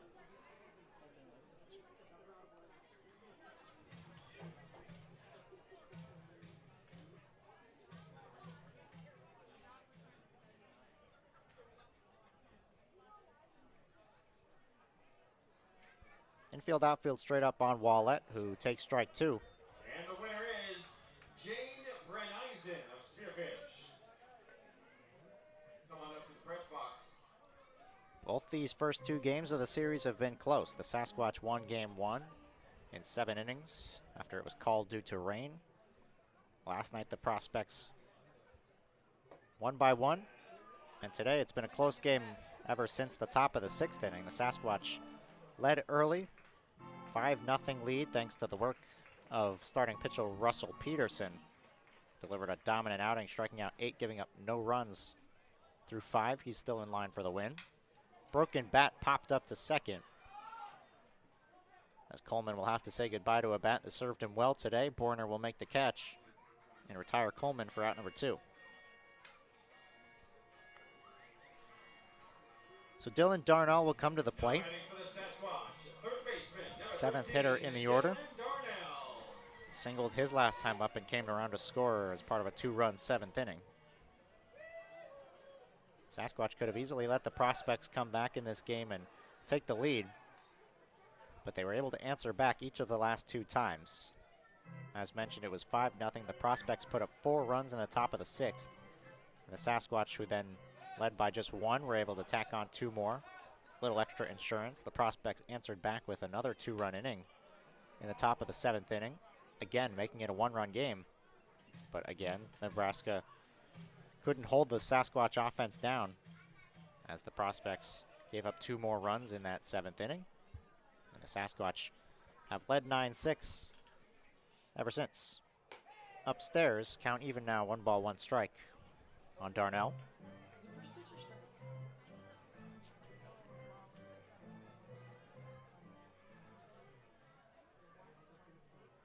Marcial still stands off first. Upstairs, 2-1.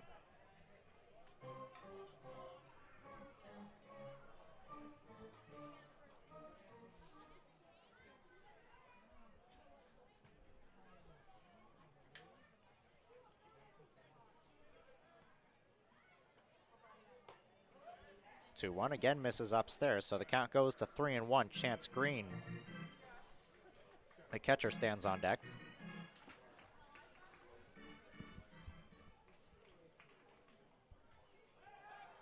Another check in on first at Marcial. He's not going anywhere.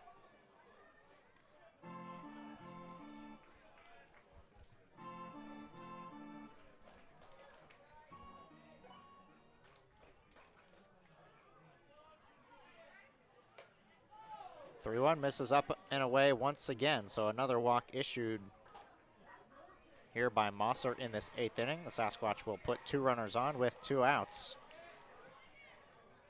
And the catcher, Chance Green, will come to the box.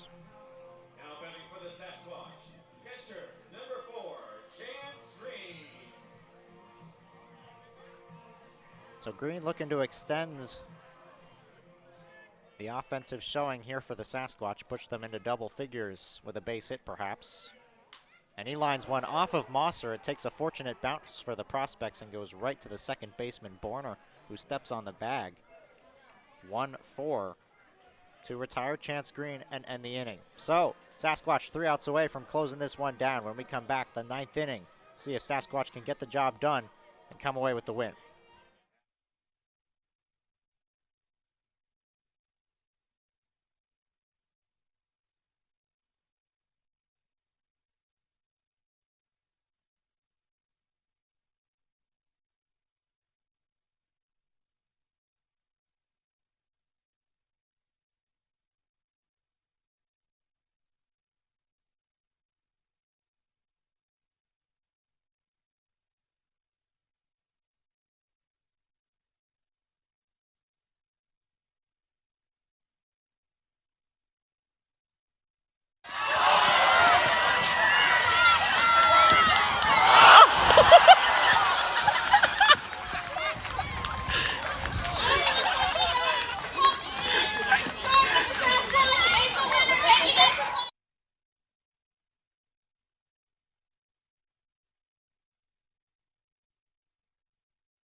I wanna shout out to the world so they know my sweet baby loves me so.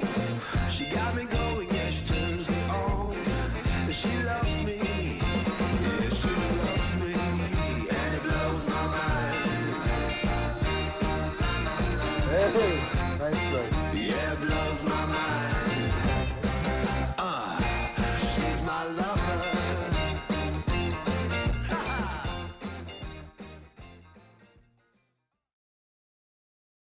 We keep going so you can keep going. With advanced orthopedic care, technology, innovations, and treatment. So keep exploring, keep making memories, keep going with Monument Health as your partner.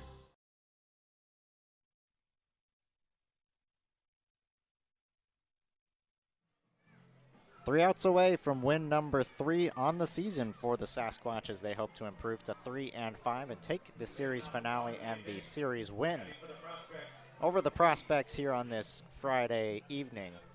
9-6 is the score, and Elijah Bobo trying to work through these final 3 outs and close down the victory. Russell Peterson in line for the win. Elijah Bobo in line for a save.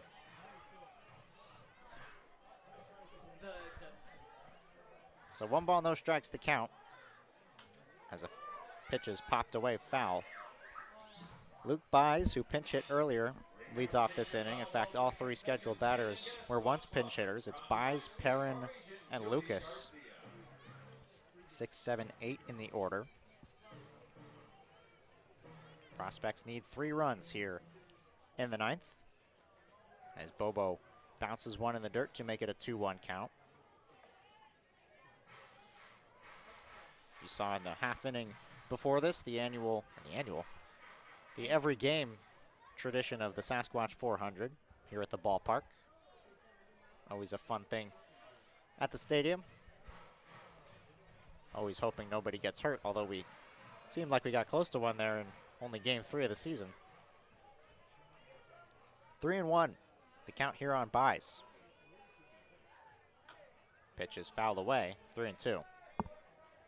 Well, one of the things about Elijah Bobo I think makes him so good is he's been able to stay in the zone throughout all of his first few outings here with the Sasquatch, and that's probably why head coach Justice Scott trusts him is that even occasionally he'll get in 3-ball counts. He's already walked one batter. Pardon me, 2 batters actually since coming in today, but he stays in the zone a lot more than a lot of the other guys we've seen. And he gets a swing and miss on buys for out number 1. Prospects down to 2 outs.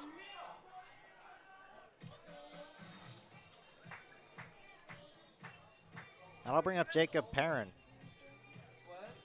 Pinch hit in that 7th inning, as did Buys before him, and Lucas, who stands on deck after him.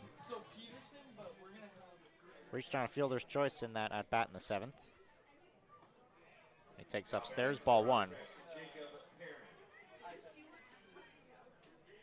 Prospects have left 11 runners on base here in this half inning. And he lines one in the air to left field, ranging over is Wallett. He's under it, and the Prospects are down to their final out.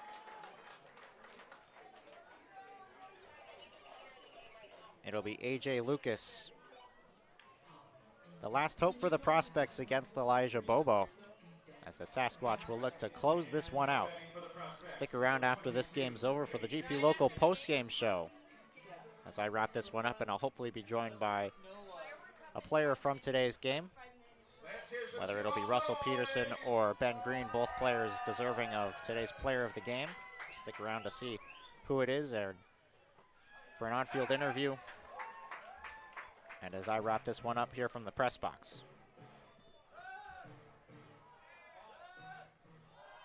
A 1 here on A.J. Lucas.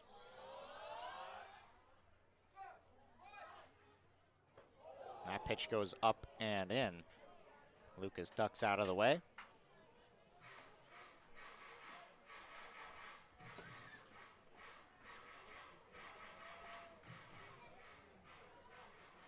Sasquatch have led this game ever since the bottom of the 1st inning.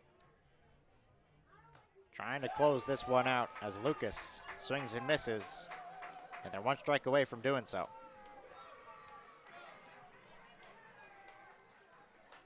One ball, 2 strikes, 2 outs. The pitch missed outside. 2 balls and 2 strikes now here on Lucas.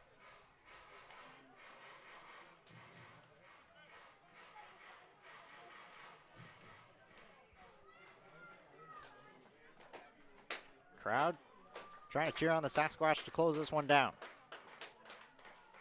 Fouled away again. Lucas not going down without a fight here to end this ball game.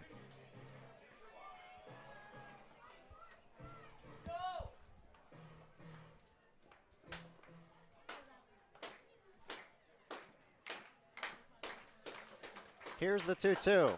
Popped up on the infield. We'll see who gets it. Bobo's coming off the mound. Coming in from third is Darnell, and he puts it away. And the Sasquatch win it. Ball game over, 9-6 the final. The Sasquatch take 2 of 3 here at home against the Nebraska Prospects. A great outing by Russell Peterson to get the job done. Elijah Bobo finishes it off. He'll get the save, retiring the final 9 outs. And those two combine on the winning side of things for the Sasquatch. On the other side of things, Jonathan Moffitt will take the loss. The Sasquatch are able to pull this one off. They'll win it 9-6. We'll go on the field. Russell Peterson is the player of the game for his phenomenal outing. We'll take a look at his numbers. 5 innings pitched. He struck out 8, walked just 2, allowed 3 hits, and did not give up a run. On the offensive side of things, Ben Green was phenomenal as well. Reached base all 4 times. A double, 2 singles, 2 walks, an RBI, and 3 runs scored. And Michael Wallett, who also had a great game in his first time with the Sasquatch, had 3 hits, all 3 singles, drove in 2 runs, was hit by a pitch, stole a base, and scored a run. Sasquatch get the job done. 9-6 is the final here from Black Hills Energy Stadium as they take 2 of 3 from the Prospects. The Spuds are coming to town here this weekend, Saturday, Sunday, and Monday here at the ballpark. As we'll take a break here, GP Local postgame show coming up in a few moments. Stick around.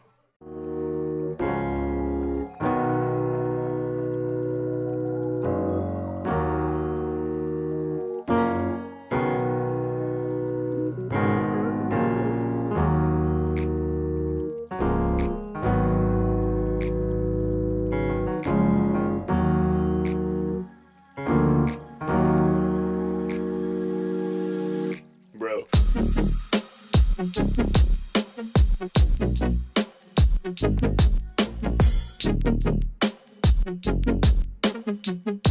fucking real, man. Come on.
Welcome to the GP Local Postgame Show. I'm Ari Wall, joined alongside Ben Green, today's center fielder for the Sasquatch.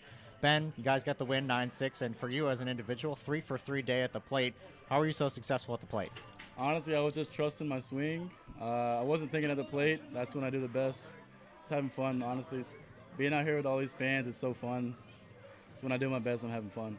And you out in center field got a great view of Russell Peterson, who dominated on the mound. 5 innings, 8 strikeouts.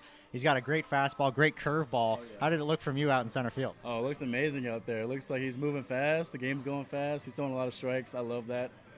Can't do much better than that. It's a great day. And then also here with the Sasquatch, summer baseball, obviously. You guys all from different colleges coming together here, gelling, in 1 or so weeks. What's been your first impression of the team? What have you liked so far about playing here out in South Dakota? I love South Dakota. Honestly, all the guys are good guys. Everybody's having fun. I'm just learning names by the day. It starts off with the numbers, and I'll learn the names after that. But I talk to as many people as I can, so that's it. Yeah. Well, thanks so much, Ben. That's it for the GP Local Postgame Show. The fireworks show is starting right behind me here at the fields. Thanks so much for tuning in. We'll have the next broadcast for you tomorrow against Casper. So long.